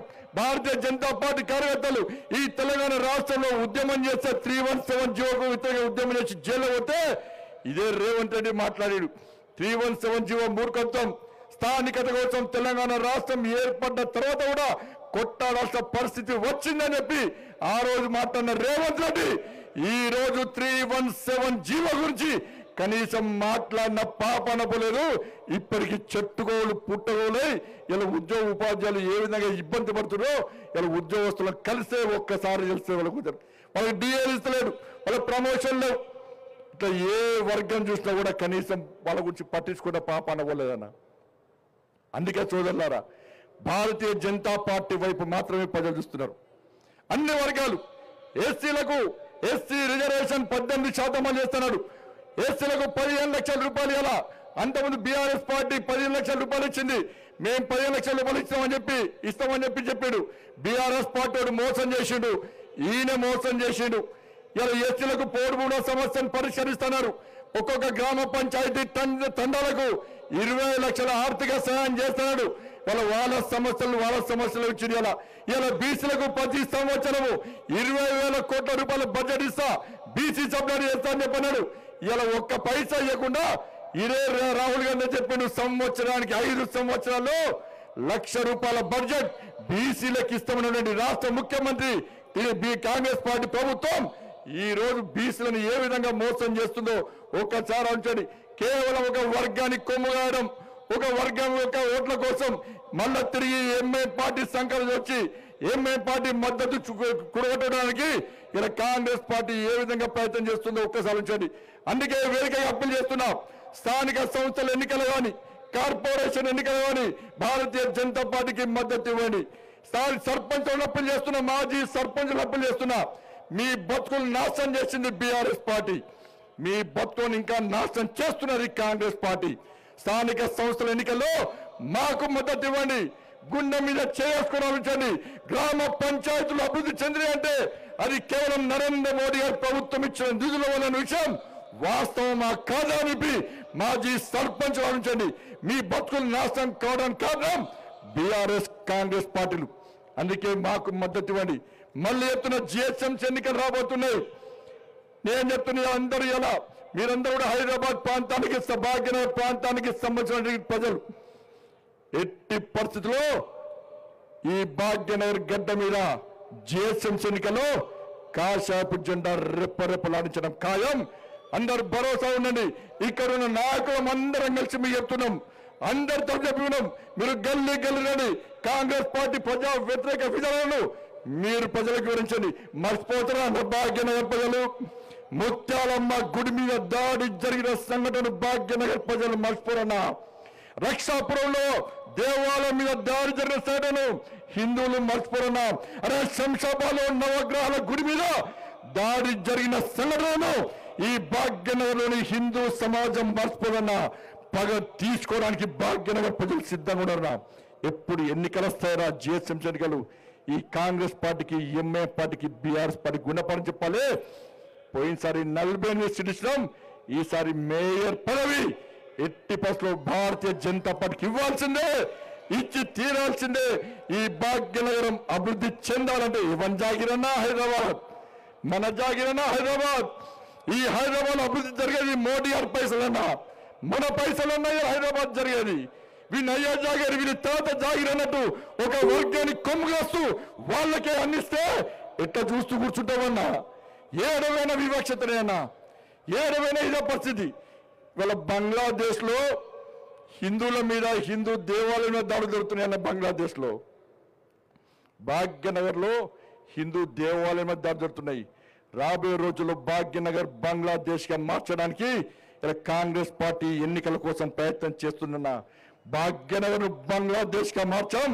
భాగ్యనగర్ను, భాగ్యనగరాన్ని అభివృద్ధి చెందిన భాగ్యనగరంగా ఉంచే బాధ్యత ఇలా ప్రతి భారతీయ జనతా పార్టీ కార్యకర్తల విషయాన్ని ఈ సందర్భంగా ఈ భాగ్యనగర్ ప్రజలకు అప్పగిస్తున్నాం. ఈ ప్రభుత్వానికి చిత్తశుద్ధి లేదు వల్ల ఈ తెలంగాణ రాష్ట్రంలో అభివృద్ధి జరుగుతుందంటే, భాగ్యనగర్తో పాటు తెలంగాణ రాష్ట్రం అభివృద్ధి జరుగుతుందంటే అది కేవలం మన పైసలే. ఏమిచ్చిండు మోడీ గారు? ఏం పైసలు ఇచ్చిండు కిషన్ రెడ్డి గారు, బండి సంజయ్ అంటే మూట సంఖ్యలు మూట పెట్టుకుని వస్తాను నీకు వచ్చిస్తావు, నీకు భాగ్యనగర్ వచ్చి నువ్వేం చేస్తావు? మరి నువ్వేం చేస్తావు తెలంగాణ రాష్ట్రంలో? మళ్ళీ ఏం చేస్తావంటే ఉచిత కరెంటు, ఉచిత గ్యాసు, ఉచిత బస్సు. ఏమంటే ఈ మూడులపై ఏం చేయలే, మేం చేస్తాం. ఈ తెలంగాణ రాష్ట్రంలో గ్రామాల్లో, గ్రామ పంచాయతీలో గ్రామీణ సడక్ యోజన కింద రోడ్లేంచింది నరేంద్ర మోడీ ప్రభుత్వం. సిఆర్ఎఫ్ నిధులతో రోడ్లేంచింది నరేంద్ర మోడీ ప్రభుత్వం. నేషనల్ హైవే రోడ్లేంచింది నరేంద్ర మోడీ ప్రభుత్వం. రైల్వేస్ ఇచ్చింది నరేంద్ర మోడీ ప్రభుత్వం. గరీబ్ కళ్యాణ్ అన్న యోజన కింద ఉచిత రేషన్ బియ్యం ఇస్తుంది నరేంద్ర మోడీ ప్రభుత్వం. రోజ్గార్ మేళా పేరుతోని యువకులకు ఉద్యోగాలు ఇస్తుంది నరేంద్ర మోడీ ప్రభుత్వం. ఆర్థిక సంఘం నిలిచింది నరేంద్ర మోడీ ప్రభుత్వం. ఉచిత గ్యాస్ ఇచ్చింది నరేంద్ర మోడీ ప్రభుత్వం. రైతు వేదికలను, శ్మశాన వాటికలు కట్టించింది నరేంద్ర మోడీ ప్రభుత్వం. ఇలా చెప్పుకుంటూ పోతే లైట్లు పెట్టింది, మోర్లు కట్టింది. ప్రతి కూడా చివరకు రైతులు పండించిన ప్రతి గింజ కొనేది కూడా నరేంద్ర మోడీ ప్రభుత్వం అన్న విషయాన్ని రేవంత్ రెడ్డి సర్కార్ గుర్తుంచుకోవాలి. ఇచ్చే పైసలు మావి, ఇచ్చే పైసలు కేంద్రాన్ని. ఇలా కనీసం ఎక్కడ కూడా మోడీ గారి ఫోటో పెట్టకుండా, మోడీ గారి పేరు లేకుండా, కేంద్ర ప్రభుత్వం పేరు లేకుండా ఇంద్రమ్మ పేరుతోని రాజీవ్ గాంధీ పేరుతోని ఇవాళ ఏ విధంగా మోసం చేస్తున్నా ఆలోచించండి. ఇలా ఏడగట్టుడు రేవంత్ రెడ్డి వచ్చి సంవత్సరం కాలే, రేవంత్ రెడ్డి సంవత్సరం కాలే, ఇంద్రమ్మ ఇల్లు ఇస్తాడట. ఏడగచ్చినా ఇంద్రమ్మ ఇల్లు నువ్వు సంవత్సరం లోపల ఎవరు దిగచ్చి కట్టించు ఇంద్రమ్మ ఇల్లు? ఇల్లు ఎవరి అవి? ఇల్లు ఎవరి? ఎస్, ఇల్లు నరేంద్ర మోడీ ప్రభుత్వాన్ని. నరేంద్ర మోడీ ప్రధానమంత్రి ఆవాస్ యోజన కింద మేము గత ప్రభుత్వం హయాంలో బీఆర్ఎస్ పార్టీ ప్రభుత్వం నడిచే సమయంలో నరేంద్ర మోడీ గారి ప్రభుత్వం ఇల్లు ఇస్తే ఈయన సంవత్సరం రాలే, పోటీ ఆడిన సంవత్సరం లోపల ఇల్లు కట్టించినట. ఇంద్రమ్మ కమిటీలు ఇస్తాడట, ఇల్లు ఇస్తాడట. ఏడ తట్టమోస్తావా నువ్వు? బేస్మెంట్ పెట్టినావా నువ్వు? ముగ్గు వస్తావా? ఏమన్నా ఏం చేస్తావన్నా? ఇల్లు మనవి మళ్ళీ ఇంద్రమ్మ పేరుతో మోసం చేసే ప్రయత్నం చేస్తాడు. అడ్డుకోండన్నా. ఏడ ఇంద్రమ్మ ఇల్లు కూడా పక్కా మీరు పోండి, అక్కడ మోడీ గారి ఫోటో పెట్టండి. ఇది నీ అయ్యే జాగిరి ఆవిడబెట్టి నీ తాత జగరాది, ఇది నరేంద్ర మోడీ ఈ కేంద్ర ప్రభుత్వం ఇచ్చిన ఇంట్లో అని చెప్పి బాధ్యత చెప్పాలన్న పేపర్ వాళ్ళు రాస్తారా, టీవీలు చూపడతారా మాకు సంబంధం లేదు. కానీ గల్లీలో కొట్టాల్సిన బాధ్యత మనది, గల్లీలో కొట్టాల్సిన బాధ్యత మనది. ఈ రేవంత్ రెడ్డి సర్కారుకు చిత్తశుద్ధి లేదు. ఇలా అన్ని వ్యవస్థలు మొత్తం సర్వనాశనం చేశాడు. ఇలా అర్బన్ నక్సల్ చేతిలో ఇలా కీలు బొమ్మగా మారిండు ఈ రేవంత్ రెడ్డి. విద్యా కమిషన్ లో కానీ అనేక నామినేటెడ్ పోస్టుల్లో ఇలా అర్బన్ నక్సల్స్ భావజాలం ఉన్న వ్యక్తులను తీసుకొచ్చి వాళ్లకు నామినేటెడ్ పోస్ట్ ఇచ్చిన మంత్రివర్గంలో సగం మంది అర్బన్ నక్సల్స్ భావజాలం ఉన్నోళ్ళే. ఇలా ఏ విధంగా అవుతుంది?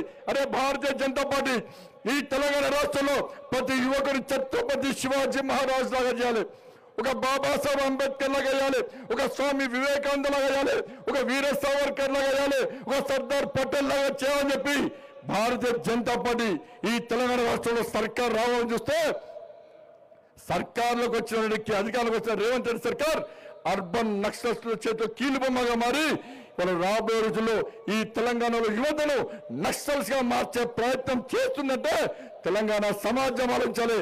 మీరు స్వామి వివేకానంద, ఛత్రపతి శివాజీ, సర్దార్ పటేల్, బాబాసాహెబ్ అంబేద్కర్, జ్యోతిరావు పూలే అనుకుంటున్నారో లేకపోతే అర్బన్ నక్సల్స్ గా మారాలనుకుంటున్నారా? తెలంగాణ సమాజం ఒక్కసారి అంచాలి. ఏడా ఆ ప్రభుత్వానికి ఈ ప్రభుత్వానికి తేడా లేదు. బీఆర్ఎస్ పార్టీ ప్రభుత్వంలో ఇదే పరిస్థితి. బీఆర్ఎస్ పార్టీ ప్రభుత్వంలో ఎవరైతే కొంతమంది అధికారులు ఇలా అడ్డగోలుగా పైసలు సంపాదించి కేసీఆర్ కుటుంబానికి మూటా ముళ్ళా చెప్పారో అదే అధికారులు ఇలా ప్రధాన పోస్టుల్లో బీఆర్ఎస్ కాంగ్రెస్ పార్టీలో పనిచేస్తున్నారు. ఏ అధికారి చర్యలు బీఆర్ఎస్ కాంగ్రెస్ ఒకటే. ఇలా కాళేశ్వరం మీద కేసు లేదు, ఫోన్ ట్యాపింగ్ మీద కేసు లేదు, ఫామ్ హౌస్ కేసు మీద కేసు లేదు, దరడు మీద కేసు లేదు, గొర్రెల స్కామ్ బర్రెల స్కామ్ మీద కేసులు లేవు. ఇలా కేటీఆర్ అరెస్ట్ చేస్తున్నారు, కేసీఆర్ అరెస్ట్ చేస్తున్నాడు. అరెస్ట్ చేస్తానంటే కేసీఆర్ ఢిల్లీ పోతున్నాడు, కాంగ్రెస్ వాళ్ళకి పైసలు ఇస్తున్నాడు, రేవంత్ రెడ్డి కుటుంబానికి పైసలు ఇస్తున్నాడు అన్న. వీళ్ళిద్దరు ఒకటే అన్న బీఆర్ఎస్ కాంగ్రెస్. నేను సవాల్ చేస్తున్నా, బీఆర్ఎస్ పార్టీ కుటుంబానికి రేవంత్ రెడ్డి కుటుంబానికి మధ్య వ్యాపార లావాదేవీలు ఉన్నట్టు నేను నిరూపిస్తా. ఇలా సిద్ధమా? కాంగ్రెస్ పార్టీ వాళ్ళు ఇలా బీఆర్ఎస్ పార్టీ చెప్పాలి, వాళ్ళిద్దరు ఒకటే. అందుకే వీళ్ళు కొట్టినట్టు నేను ఏర్పాటు చేస్తుంటారు.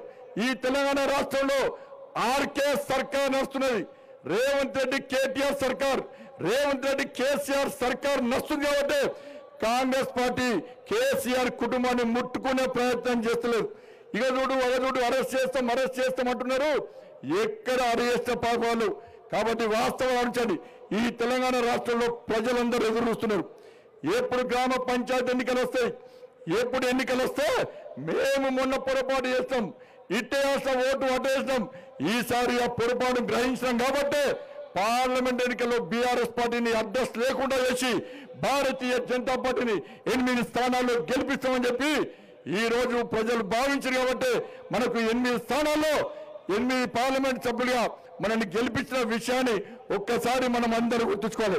అందుకే కార్యకర్తలందరూ కూడా ఈ సంక్రాంతి వరకు డెడ్ లైన్, ఈ సంక్రాంతి తర్వాత ఎట్టి పరిస్థితుల్లో కాంగ్రెస్ పార్టీ నాయకులు రోడ్ల మీద తిరిగే పరిస్థితి లేదు. మనమే కాదు, ఇలా ప్రజలు కూడా ఆలోచిస్తున్నారు. కాంగ్రెస్ పార్టీ నాకు నేను చెప్తున్నా, ఇలా రేవంత్ రెడ్డికి ధైర్యం దమ్ముంటే నీ పోలీసులను పక్క పెట్టి ఇలా మా కిషన్ రెడ్డి గారు వస్తారు, నువ్వు రా, చలో పాదయాత్రకు సిద్ధం. ఏ గల్లీలు తిరుగుదాం, నువ్వు ఇచ్చిన 6 గ్యారెంటీలు 420 హామీలను ఏ విధంగా అమలు చేస్తావా లేదా ఇలా నిరూపించడానికి మేము సిద్ధం, నువ్వు సిద్ధమా అని చెప్పి ఈ రోజు మనం చేస్తున్నాం. మన ప్రియతమ నేత ఆదర్శపోయాడు, వారు అధ్యక్షులు అయిన తర్వాత ఈ దేశంలో ఏ రాష్ట్రంలో ఏ జిల్లాలో ఎక్కడ ఎన్నికలు జరిగినా విజయ పరంపర కొనసాగిస్తూ ఇవాళ ముందుకు వస్తున్నారండి మన ప్రియతమ నేత. మొన్ననే దేశ ఆర్థిక రాజధాని అయిన మహారాష్ట్రలో కూడా శ్రీ జేపీ నడ్డా గారి నేతృత్వంలో విజయ డంకం మోగించి కాషాయపు జెండాను రెప్పరెప్పలాడి ప్రదేశ్లో మన జాతీయ అధ్యక్షుడు శ్రీ జేపీ నడ్డా గారికి సవినయంగా హృదయపూర్వకంగా స్వాగతం పలుకుతూ అందరూ లేచిన పడి ఒకసారి గట్టిగా వారికి స్వాగతం పలికి కలిసి భారత్ మాతాకి, భారత్ మాతాకి.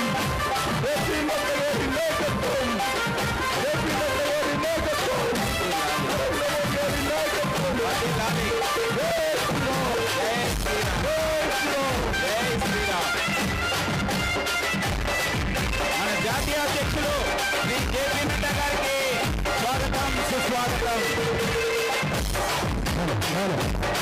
వారికి మన శాసన మండలి సభ్యులు శ్రీ ఏవిఎన్ రెడ్డి గారు స్వాగతం పలుకుతున్నారు. అదేవిధంగా ఈ జిల్లా అధ్యక్షులు శ్రీ సామ రంగారెడ్డి గారు వచ్చి వారికి స్వాగతం చెప్పవలసిందిగా కోరుతున్నాం.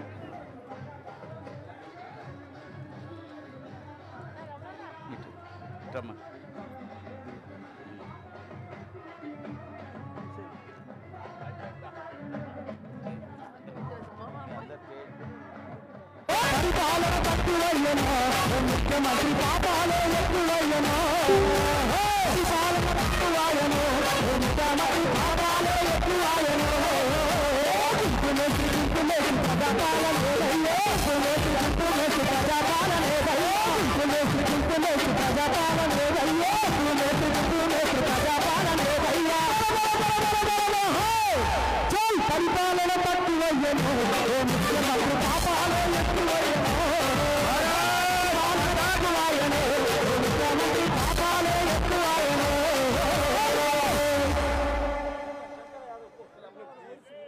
మీరు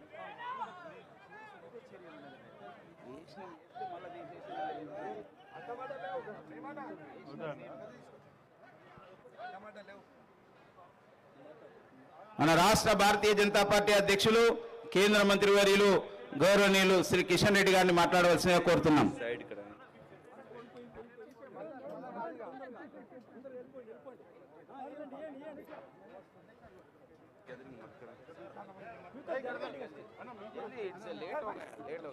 जिला अध्यक्ष चलो बाकी लोग बैठिए प्लीज चलो चलो चलो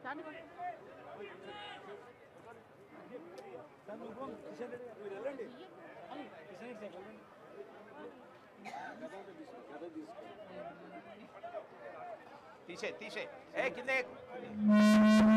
तीसे सर तीसे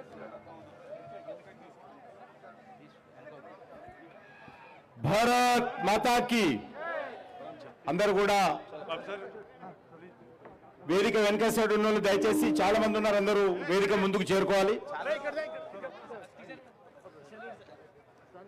భారత్ మాతాకి భారతీయ జనతా పార్టీ నరేంద్ర మోడీ గారి నాయకత్వం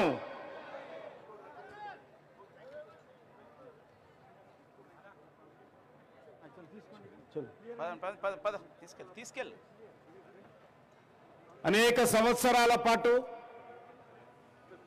ప్రత్యేక తెలంగాణ రాష్ట్రం కావాలని అనేక పోరాటాలు చేశాము, అనేక బలిదానాలు చేశాము, సకల జనుల సమ్మె చేశాము. వీరు వారనకుండా ప్రతి తెలంగాణ బిడ్డ కూడా తెలంగాణ రాష్ట్రం కోసం పోరాటం చేసి సాధించుకున్నటువంటి తెలంగాణ అధికారంలోకి వచ్చినటువంటి బీఆర్ఎస్ పార్టీ, అంతకుముందు టీఆర్ఎస్ పార్టీ కేసీఆర్ నాయకత్వంలో అన్ని రకాలుగా కుటుంబ పాలనతో, అహంకారపూరిత పాలనతో, అవినీతి పాలనతో తెలంగాణ రాష్ట్రాన్ని అనేక రకాలుగా ఇబ్బందులకు గురి చేయడం జరిగింది. ప్రజలందరూ కూడా కేసీఆర్ పరిపాలనతో విసిగిపోవడం జరిగింది. మరి ఆ రోజు రాష్ట్రంలో మార్పు రావాలని ఆ రోజు ప్రజలు కోరుకున్నారు. ఆ నేపథ్యంలో కాంగ్రెస్ పార్టీకి ఓటు వేయడం జరిగింది. సరిగ్గా ఈ రోజుకు కాంగ్రెస్ పార్టీ అధికారంలోకి వచ్చి సంవత్సరం పూర్తవుతున్న సందర్భంగా ఎన్నికలకు ముందు ఏవైతే హామీలు ఇవ్వడం జరిగిందో, ఏ అంశాలైతే కాంగ్రెస్ పార్టీ ఎన్నికలకు ముందు తెలంగాణ ప్రజలకు చెప్పిందో అంశాలపైన ఈరోజు భారతీయ జనతా పార్టీ తెలంగాణ ప్రజల తరఫున ప్రశ్నిస్తూ ఉన్నది. కాంగ్రెస్ పార్టీ అధికారంలోకి వస్తే 100 రోజుల్లో 6 గ్యారెంటీలు అమలు చేస్తామని 66 గ్యారెంటీలు మరి అనేక రకాలుగా 420 హామీలు ప్రజలకు ఇవ్వడం జరిగింది. కానీ ఈరోజు ఈ యొక్క సంవత్సరం పాలన చూస్తే పూర్తిగా గాలి మాటలు తప్ప మరి ఏ రకమైనటువంటి హామీ కూడా ఇవ్వలేదు, ఏ రకమైనటువంటి హామీలు అమలు చేయలేదు. ఈరోజు మనం చేస్తా ఉన్నాను, గతంలో ఏ మార్పు అయితే రావాలనుకున్నామో ఈ రాష్ట్రంలో మార్పు రాలా. తెలంగాణ రాష్ట్రం వచ్చిన తర్వాత తెలంగాణకు మేలు జరగల.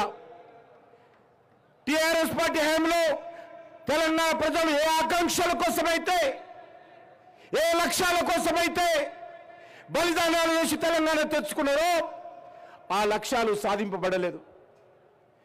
కాంగ్రెస్ పార్టీ వచ్చిన తర్వాత కూడా టీఆర్ఎస్ పరిపాలనకు కాంగ్రెస్ పార్టీ పరిపాలనకు ఏమాత్రం తేడా లేదు. దొందే, రెండు ఒకటే, ఒకే తాళ్ళు ముక్కలే, ఒకే డీఏ, కవల పిల్లలు. కేసీఆర్, రేవంత్ రెడ్డి కవల పిల్లలు లాంటి వారు. అదే అహంకారపూరితమైనటువంటి భాష, అదే అహంకారపూరితమైనటువంటి పరిపాలన, అదే రకమైనటువంటి అవినీతి పాలన, అదే రకమైనటువంటి కాంగ్రెస్ టీఆర్ఎస్ పార్టీ యొక్క కుటుంబ పాలన, ఇచ్చినటువంటి హామీలు అమలు చేయనటువంటి పాలన ఈరోజు మనం చూస్తూ ఉన్నాం. అందుకే ఈరోజు రాష్ట్రంలో నిజమైనటువంటి మార్పు రావాలంటే తెలంగాణ ఉద్యమకారులు, తెలంగాణ ప్రజలు, తెలంగాణ మేధావులు వాళ్ళ ఆకాంక్షలకు అనుగుణంగా ఈ రాష్ట్రంలో నిజమైనటువంటి ప్రజాప్రభుత్వం రావాలంటే అది ఒక భారతీయ జనతా పార్టీ ద్వారానే సాధ్యమవుతుంది. నరేంద్ర మోడీ గారి నాయకత్వంలోనే ఈ తెలంగాణ అభివృద్ధి దిశలో ముందుకెళ్తా ఉంది. ఈరోజు కాంగ్రెస్ పార్టీ హయాంలో ఆర్థిక సంక్షోభం రానున్నది. వీరు ఇచ్చినటువంటి అలవి కానటువంటి హామీలు అమలు చేసే పరిస్థితి లేదు. 7వ తేదీ అధికారంలోకి వస్తాను, 9వ తేదీ నాడు సోనియా గాంధీ జన్మదినం అంటే 2 రోజుల తర్వాత రైతుల రుణమాఫీ చేస్తాను, 2000 పెన్షన్ 4000 చేస్తాను, అనేక రకాల హామీలు ఇచ్చారు. 2 రోజులు పోయింది, 2 నెలలు పోయింది, 12 నెలలు అయింది. ఇంతవరకు ఒక కొత్త పెన్షన్ ఇవ్వలేదు, ఇస్తున్నటువంటి పెన్షన్కు 4000 చేయలేదు. ఈరోజు ఉద్యోగస్తులకు జీతాలు ఇవ్వలేనటువంటి పరిస్థితి. ఈరోజు ఈ రాష్ట్రంలో ఒక కొత్త రేషన్ కార్డు రాలేదు. 12 నెలలైంది, 10 సంవత్సరాలు కేసీఆర్ ఆయన హయాంలో ఒక్క రేషన్ కార్డు ఇవ్వలేదు. కాంగ్రెస్ వచ్చిన తర్వాత ఈ 12 నెలల్లో ఒక కొత్త రేషన్ కార్డు ఇవ్వలేదు, కొత్త పెన్షన్ ఇవ్వలేదు. అందుకే మనం చేస్తా ఉన్నాను, ఈ రాష్ట్రంలో మార్పు రావాలంటే ఏ లక్ష్యం కోసమైతే త్యాగాలు చేశామో, ఏ లక్ష్యం కోసమైతే పోరాటాలు చేసి తెలంగాణ తెచ్చుకున్నామో ఆ మరవీరుల ఆకాంక్షలు, ఆ తెలంగాణ ప్రజల ఆకాంక్షలు నెరవేరాలంటే అది భారతీయ జనతా పార్టీతో సాధ్యమవుతుంది. అందుకే తెలంగాణ ప్రజలకు మరొకసారి శిరస్సు వంచి నమస్కరిస్తున్నాము. ఎందుకంటే గత పార్లమెంట్ ఎన్నికల్లో ఈ రాష్ట్రంలో భారతీయ జనతా పార్టీ కాంగ్రెస్తో పోటాపోటీగా కాంగ్రెస్ పార్టీ 8 సీట్లు ఇస్తే తెలంగాణ ప్రజలు భారతీయ జనతా పార్టీకి 8 సీట్లు ఇచ్చారు. ఈ రాష్ట్రంలో భారతీయ జనతా పార్టీ బలపడాలని తెలంగాణ ప్రజలు కోరుకుంటున్నారు. ఖచ్చితంగా తెలంగాణ ప్రజల ఆకాంక్షలకు అనుగుణంగా ఈ సంవత్సరం అంటే 12 నెలల తర్వాత కాంగ్రెస్ పార్టీ ప్రభుత్వం మీద ఉద్యమ శంఖారావం పూరించాము. ఖచ్చితంగా ఈ రాష్ట్రంలో కాంగ్రెస్ పార్టీ ప్రభుత్వాన్ని గద్దె దించే వరకు వచ్చే శాసనసభ ఎన్నికలు ఎప్పుడు జరిగినా భారతీయ జనతా పార్టీ జెండా ఎగరడమే లక్ష్యంగా ముందుకెళ్తాము. ఆ దిశలోనే భారతీయ జనతా పార్టీ తెలంగాణ కోసం, తెలంగాణ ప్రజల సమస్యల కోసం, తెలంగాణ ఉద్యమకారుల ఆకాంక్షల కోసం, తెలంగాణ అభివృద్ధి కోసం అంకిత భావంతో పనిచేస్తామని తెలంగాణ కవులు, కళాకారులందరూ కూడా, తెలంగాణ ప్రజలందరూ కూడా భారతీయ జనతా పార్టీకి అండగా నిలబడాల్సిందిగా ఈ యొక్క వేదిక ద్వారా నేను తెలంగాణ ప్రజలను ప్రార్థిస్తూ సెలవు తీసుకుంటున్నాను. భారత్ మాతాకి. हरियाणा, महाराष्ट्र भारतीय जनता पार्टी जीतने के बाद पहले बार तेलंगाना आए हुए हमारा राष्ट्रीय अध्यक्ष महोदय श्री जेपी नड्डा जी से मैं अनुरोध कर रहा हूं इस विशाल सभा के संबोधित करने के लिए।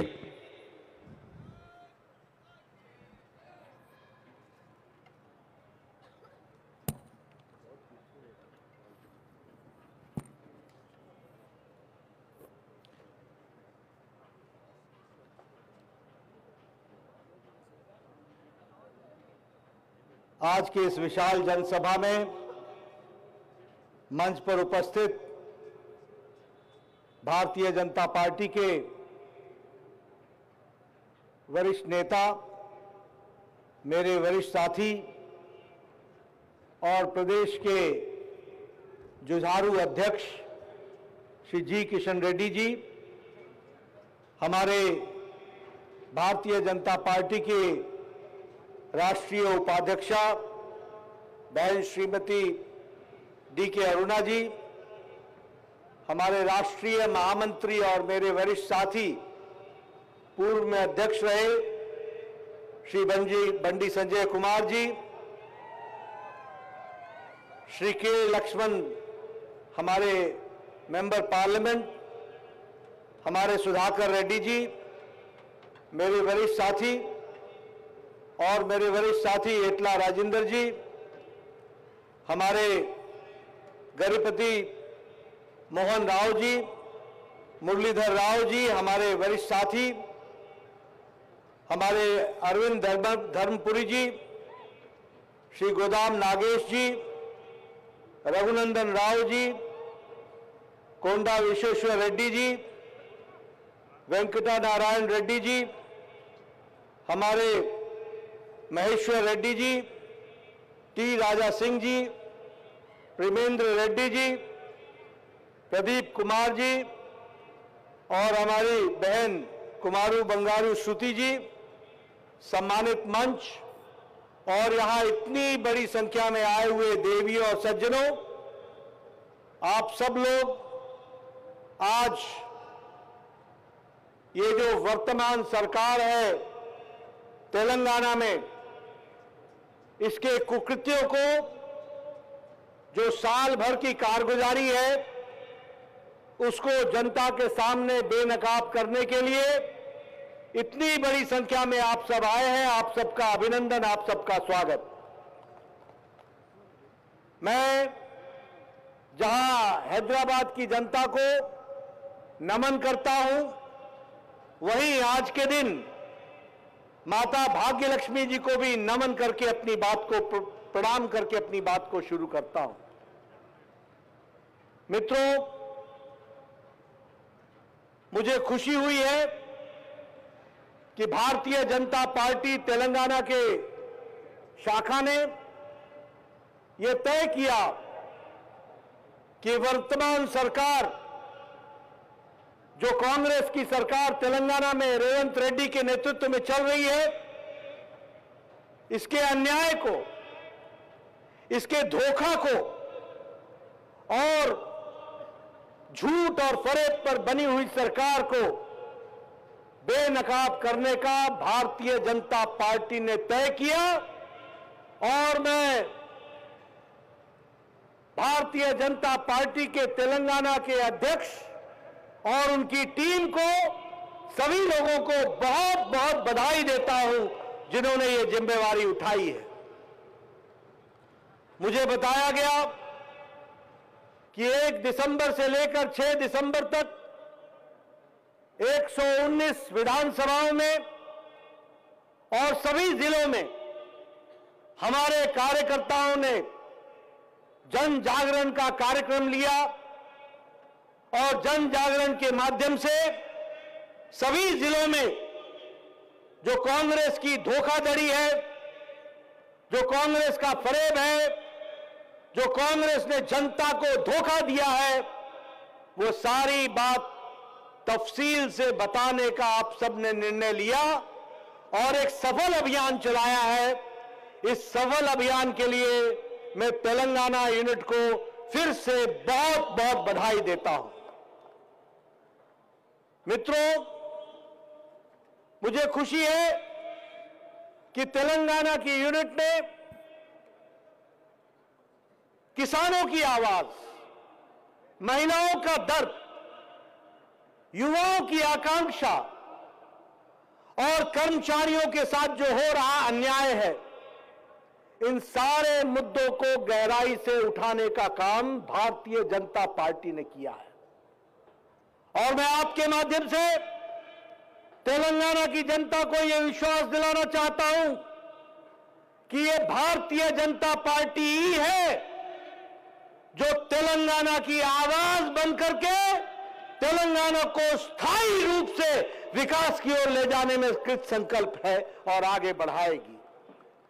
It is only BJP, the only political party which has a future in Telangana, which is the future of the country, and the people should have the faith that it is only Bharatiya Janata Party under whose leadership Telangana is going to develop and come forward.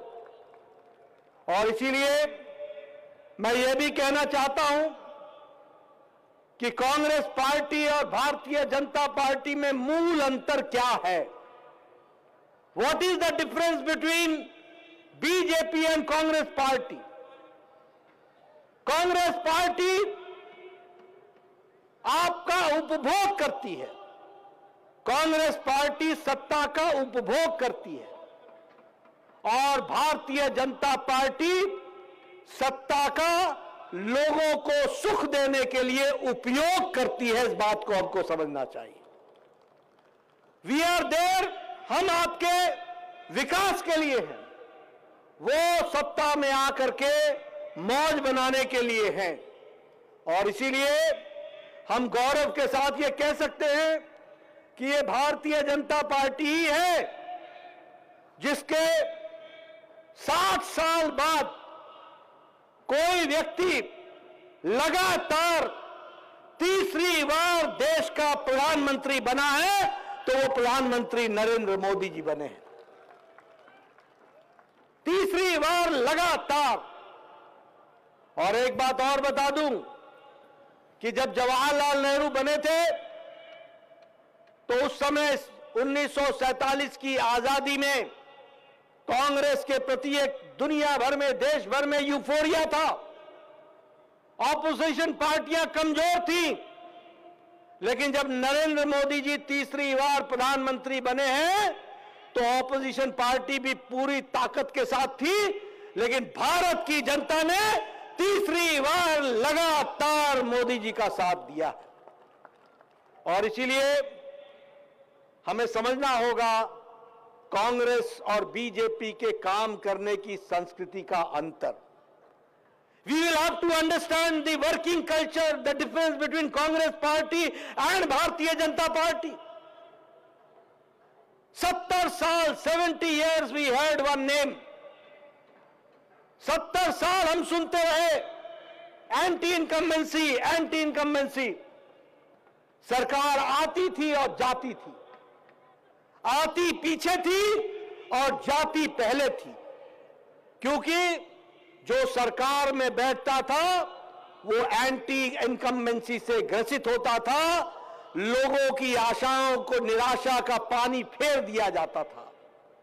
लेकिन मोदी जी के आने के बाद भारत ने पहली बार pro incumbency शब्द सुना, pro incumbency शब्द सुना। इस बात को भी हमको ध्यान में रखना। अब सरकारें जाती नहीं है, भारतीय जनता पार्टी की सरकार आती है तो एक बार नहीं, अनेकों बार टिक करके जनता की सेवा करती है। यह भारतीय जनता पार्टी का कल्चर है, यह भारतीय जनता पार्टी की संस्कृति है।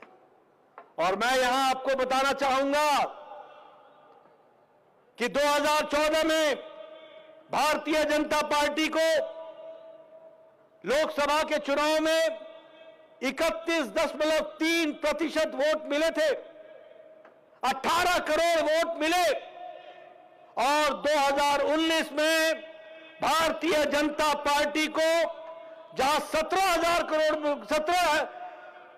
करोड़ वोट मिले थे, वहीं 2019 में 23 करोड़ वोट मिले और 37.7% वोट प्रतिशत बढ़ा।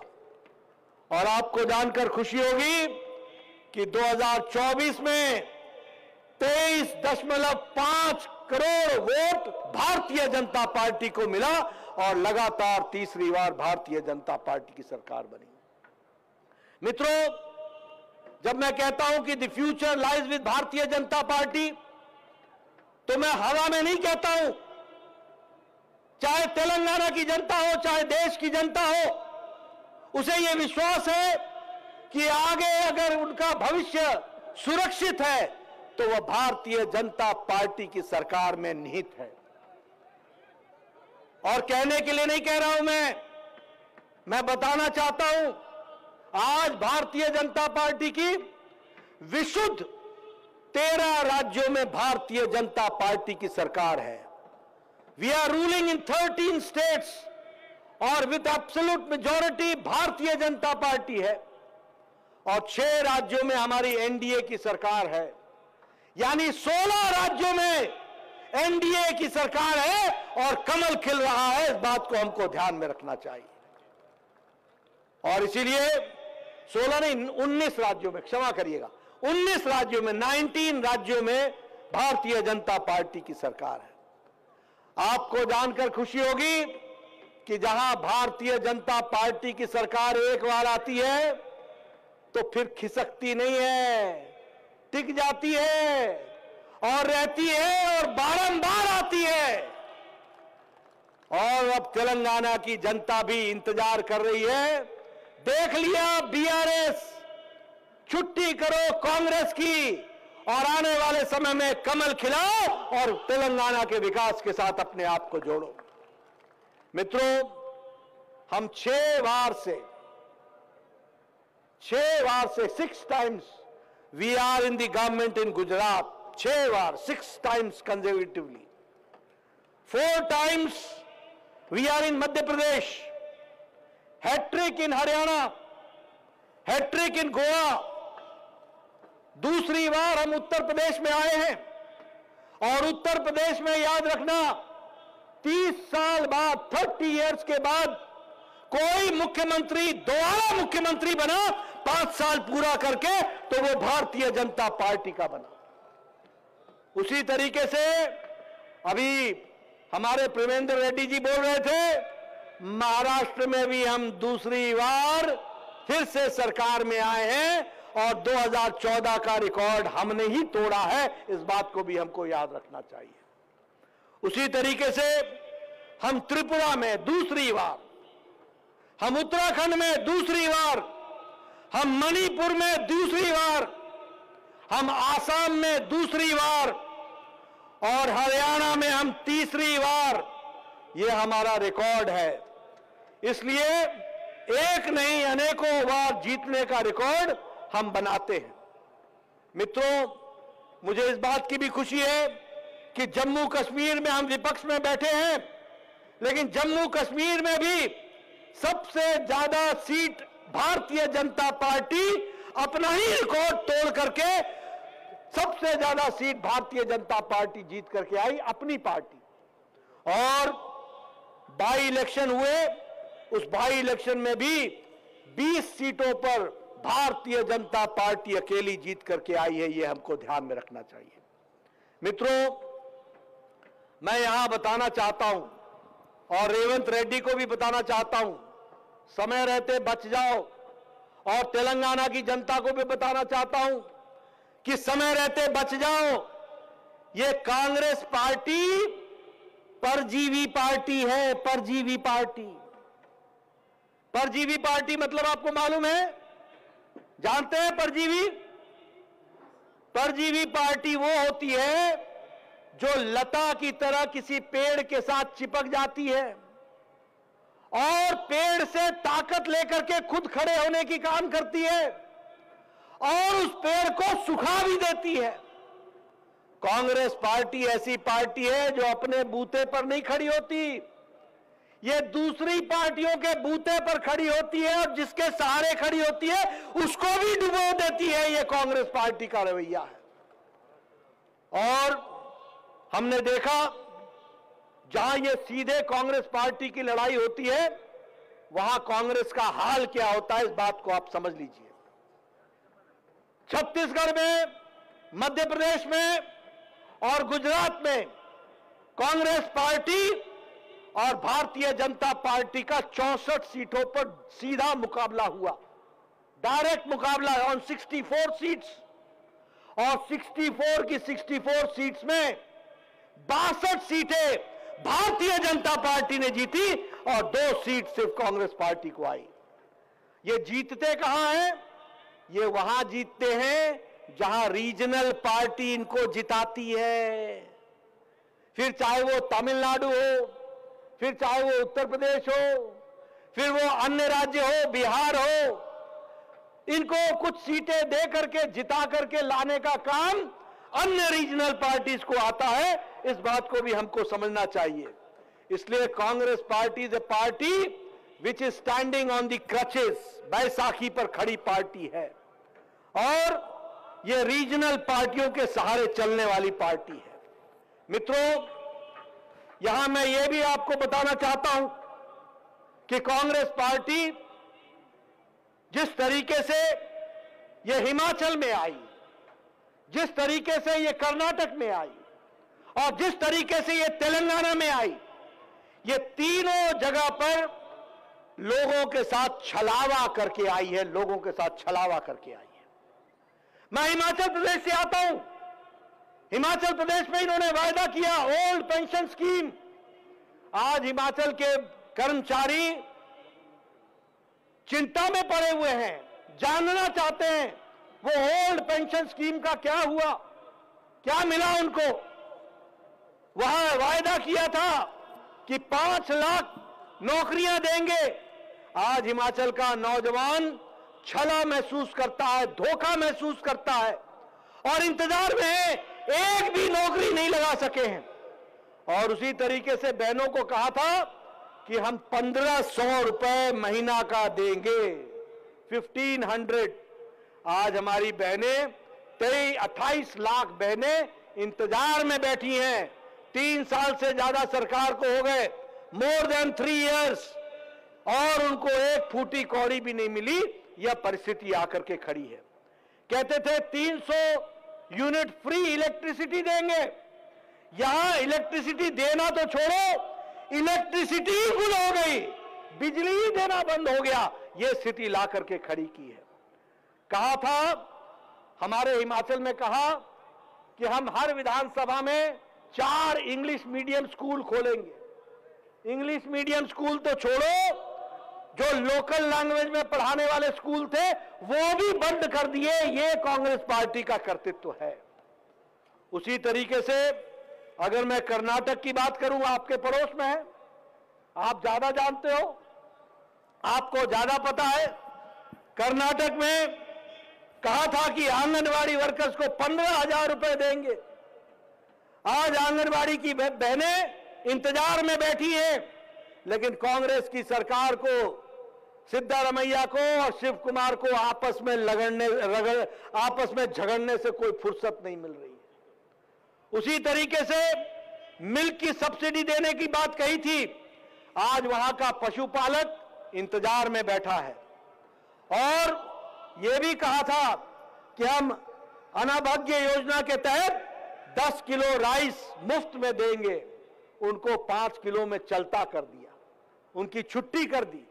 यह परिस्थिति ला करके खड़ी की है। मैं तेलंगाना की बात करना चाहता हूं। मैं सुन रहा था तेलुगु में हमारे किशन रेड्डी बात कर रहे थे।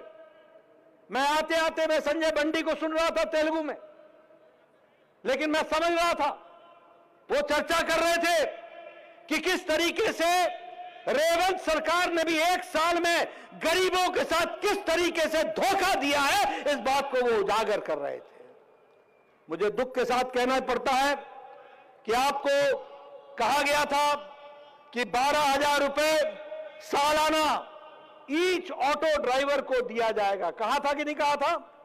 बोलो, कहा था कि नहीं कहा था? जरा जोर से बोलो, मुझे ऊंचा सुनता है। कहा था कि नहीं कहा था? मिल गया? मिल गया? मित्रों, ये कांग्रेस वाले मदारीगिरी करते हैं, मदारीगिरी। आपने देखा है ना मदारी? कभी झोले में से कबूतर निकालेगा, कभी झोले में से अंडा निकालेगा, कभी झोले में से मुर्गी निकालेगा, और बाद में पूछो मुर्गी कहां गई, बोला तमाशा खत्म, पैसा हजम। यही रेवंत रेड्डी करता है। 12,000 रुपए देगा, मिल गया 12,000 रुपए। उसी तरीके से कहा था कि 6,000 रुपए, 6,000 हम नए स्कूल खोलेंगे 6000। मैं ठीक बोल रहा हूं? बोला था 6000, खुल गए क्या? खुल गए? मित्रों, इसी तरीके से आपके यहां विद्या भरोसा कार्ड की बात की थी कि नहीं की थी? जिसको विद्या भरोसा की बात कही, वो उनका भरोसा अपने ऊपर ही नहीं था। जब अपने ऊपर ही भरोसा नहीं था तो उन्होंने विद्या भरोसा कार्ड क्या देना था? बोलो, मिला विद्या भरोसा कार्ड? मिला? मित्रों, उसी तरीके से हमारे नौजवानों को कहा था कि नहीं कहा था कि अनएम्प्लॉयमेंट अलायंस मिलेगा? है? इसी स्टेडियम से बोला था अनएम्प्लॉयमेंट अलायंस, बोला था कि नहीं बोला था? बेरोजगारी भत्ता बोला था कि नहीं बोला था? बेरोजगारों मिल गया क्या? मेरे युवा साथी मिल गया क्या? मित्रों, उसी तरीके से इन्होंने अन्नदाता के साथ भी धोखा किया है। कहा था 2 लाख क्रॉप लोन देंगे और क्रॉप लोन वेव करेंगे। उसको वेव किया क्या? वेव किया क्या? उसी तरीके से कहा था कि 15,000 रुपए प्रति एकड़ हम रायतू भरोसा देंगे। किसानों भाइयों, भरोसा मिला क्या? मिला क्या? ये इनका रिपोर्ट कार्ड है। उसी तरीके से इन्होंने कहा था कि हम 12,000 असिस्टेंस देंगे हमारे एग्रीकल्चर वर्कर्स को। क्या एग्रीकल्चर वर्कर्स को, हमारे किसान भाइयों को 12,000 रुपए मिला क्या? मिला क्या? मित्रों, इसीलिए मैं कहता हूं, ये इनके जादूगरी का काम है, ये इनके मदारीगिरी का काम है। ये लोगों को धोखा देते हैं। इन्होंने कहा था कि 5 बोनस पर लीटर, 5 रुपए पर लीटर फार्मर को दूध का मिलेगा। मिला क्या? मिला क्या? इसलिए किसानों के साथ छल। बहनों को इन्होंने कहा था कि हम 2,500 प्रति महीने बहनों को देंगे। क्या मेरी बहनों को मिला क्या? 2,500 मिला क्या? 2,500 प्रति महीने का मतलब 30,000 साल का। मिला क्या? मिला क्या? मित्रों, ये इनका। और फिर उसके बाद एक बात कही, शादी मुबारक। और शादी मुबारक में कहा कि 1 लाख रुपए देंगे और 1 तोला सोना देंगे। मिला क्या? मिला क्या? मित्रों, याद रखो, ये मदारियों की सरकार है, ये जादूगरी करने वाले लोगों की सरकार है। इन्होंने पिछड़ी जाति के साथ भी धोखा दिया, पिछड़ी जाति को भी अन्याय किया।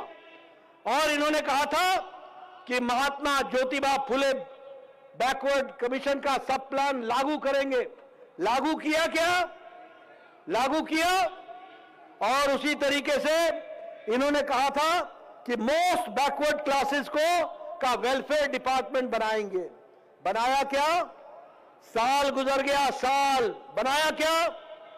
उसी तरीके से इन्होंने कहा था कि हम 2 लाख रुपए यादव कम्युनिटी को और कुरुमास को उनको हम 2 लाख रुपए देंगे शीप फार्मिंग के लिए, भेड़ फार्मिंग के लिए।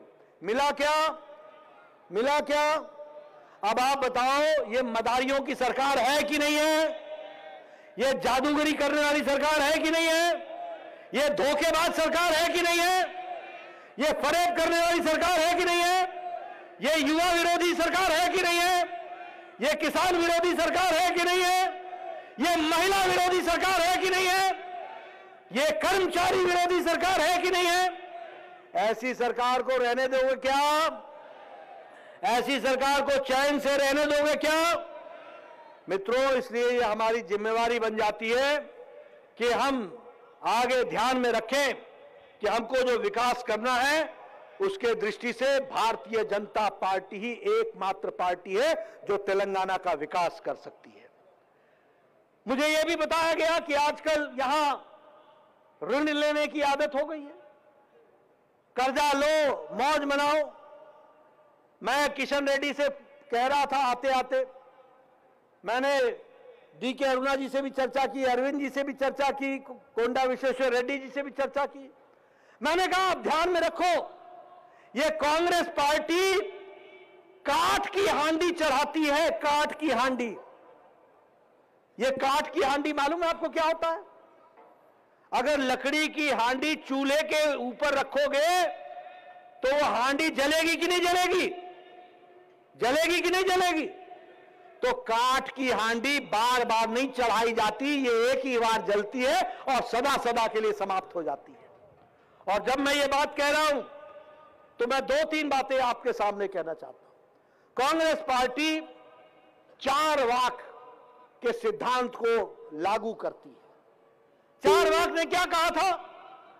जितने दिन जियो, जितने दिन जियो, यावत जीवित, जितने दिन जियो सुखम जियो, सुख से जियो, जितने दिन जियो मौज में जियो, और मौज लेने के लिए ऋण लो और घी पियो। मौज लेने के लिए ऋण लो और घी पियो, और जब भस्म हो जाओगे, जब समाप्त हो जाओगे, तो कौन किसका ऋण देखेगा, कौन किसको याद रखेगा? कांग्रेस पार्टी ने भी तय किया है कि जितने दिन राज करो, उधार लेकर के राज करो और घी पियो, मौज करो, जब तुम्हारा राज चला जाएगा तो तुमको कौन याद रखेगा? सदा सदा के लिए तुम चले जाओगे। यह कांग्रेस पार्टी ने तय कर रखा है। मित्रों, आज कांग्रेस पार्टी के पांव तमिलनाडु से उखड़े हुए 60 साल हो गए, 60 इयर्स, लौट करके नहीं आए। आज कांग्रेस पार्टी उत्तर प्रदेश से 30 साल हो गए, उखड़ गए। आज बिहार में कांग्रेस पार्टी को गए 25 साल हो गए, पांव उखड़ गए, लौट करके नहीं आए। आज कांग्रेस पार्टी को 30 साल से ज्यादा गुजरात में उखड़ गए, उखड़ने के बाद लौट करके नहीं आए। ये जहां जहां अपने पद चिन्ह छोड़ते हैं, वापस लौट कर नहीं आते हैं, वो पद चिन्ह ही रह जाते हैं, बाकी खुद नहीं आते हैं।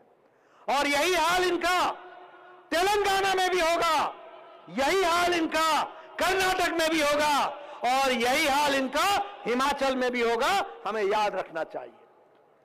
ये घी पीने वाले लोग, मौज मनाने वाले, राज करो, मौज करो, उपभोग करो, जनता की चिंता मत करो, यही इनका उद्देश्य है। और इसी उद्देश्य को लेकर के ये चल रहे हैं। इसको हमको ध्यान में रख करके ये बात हमको समझ लेनी चाहिए अच्छे तरीके से।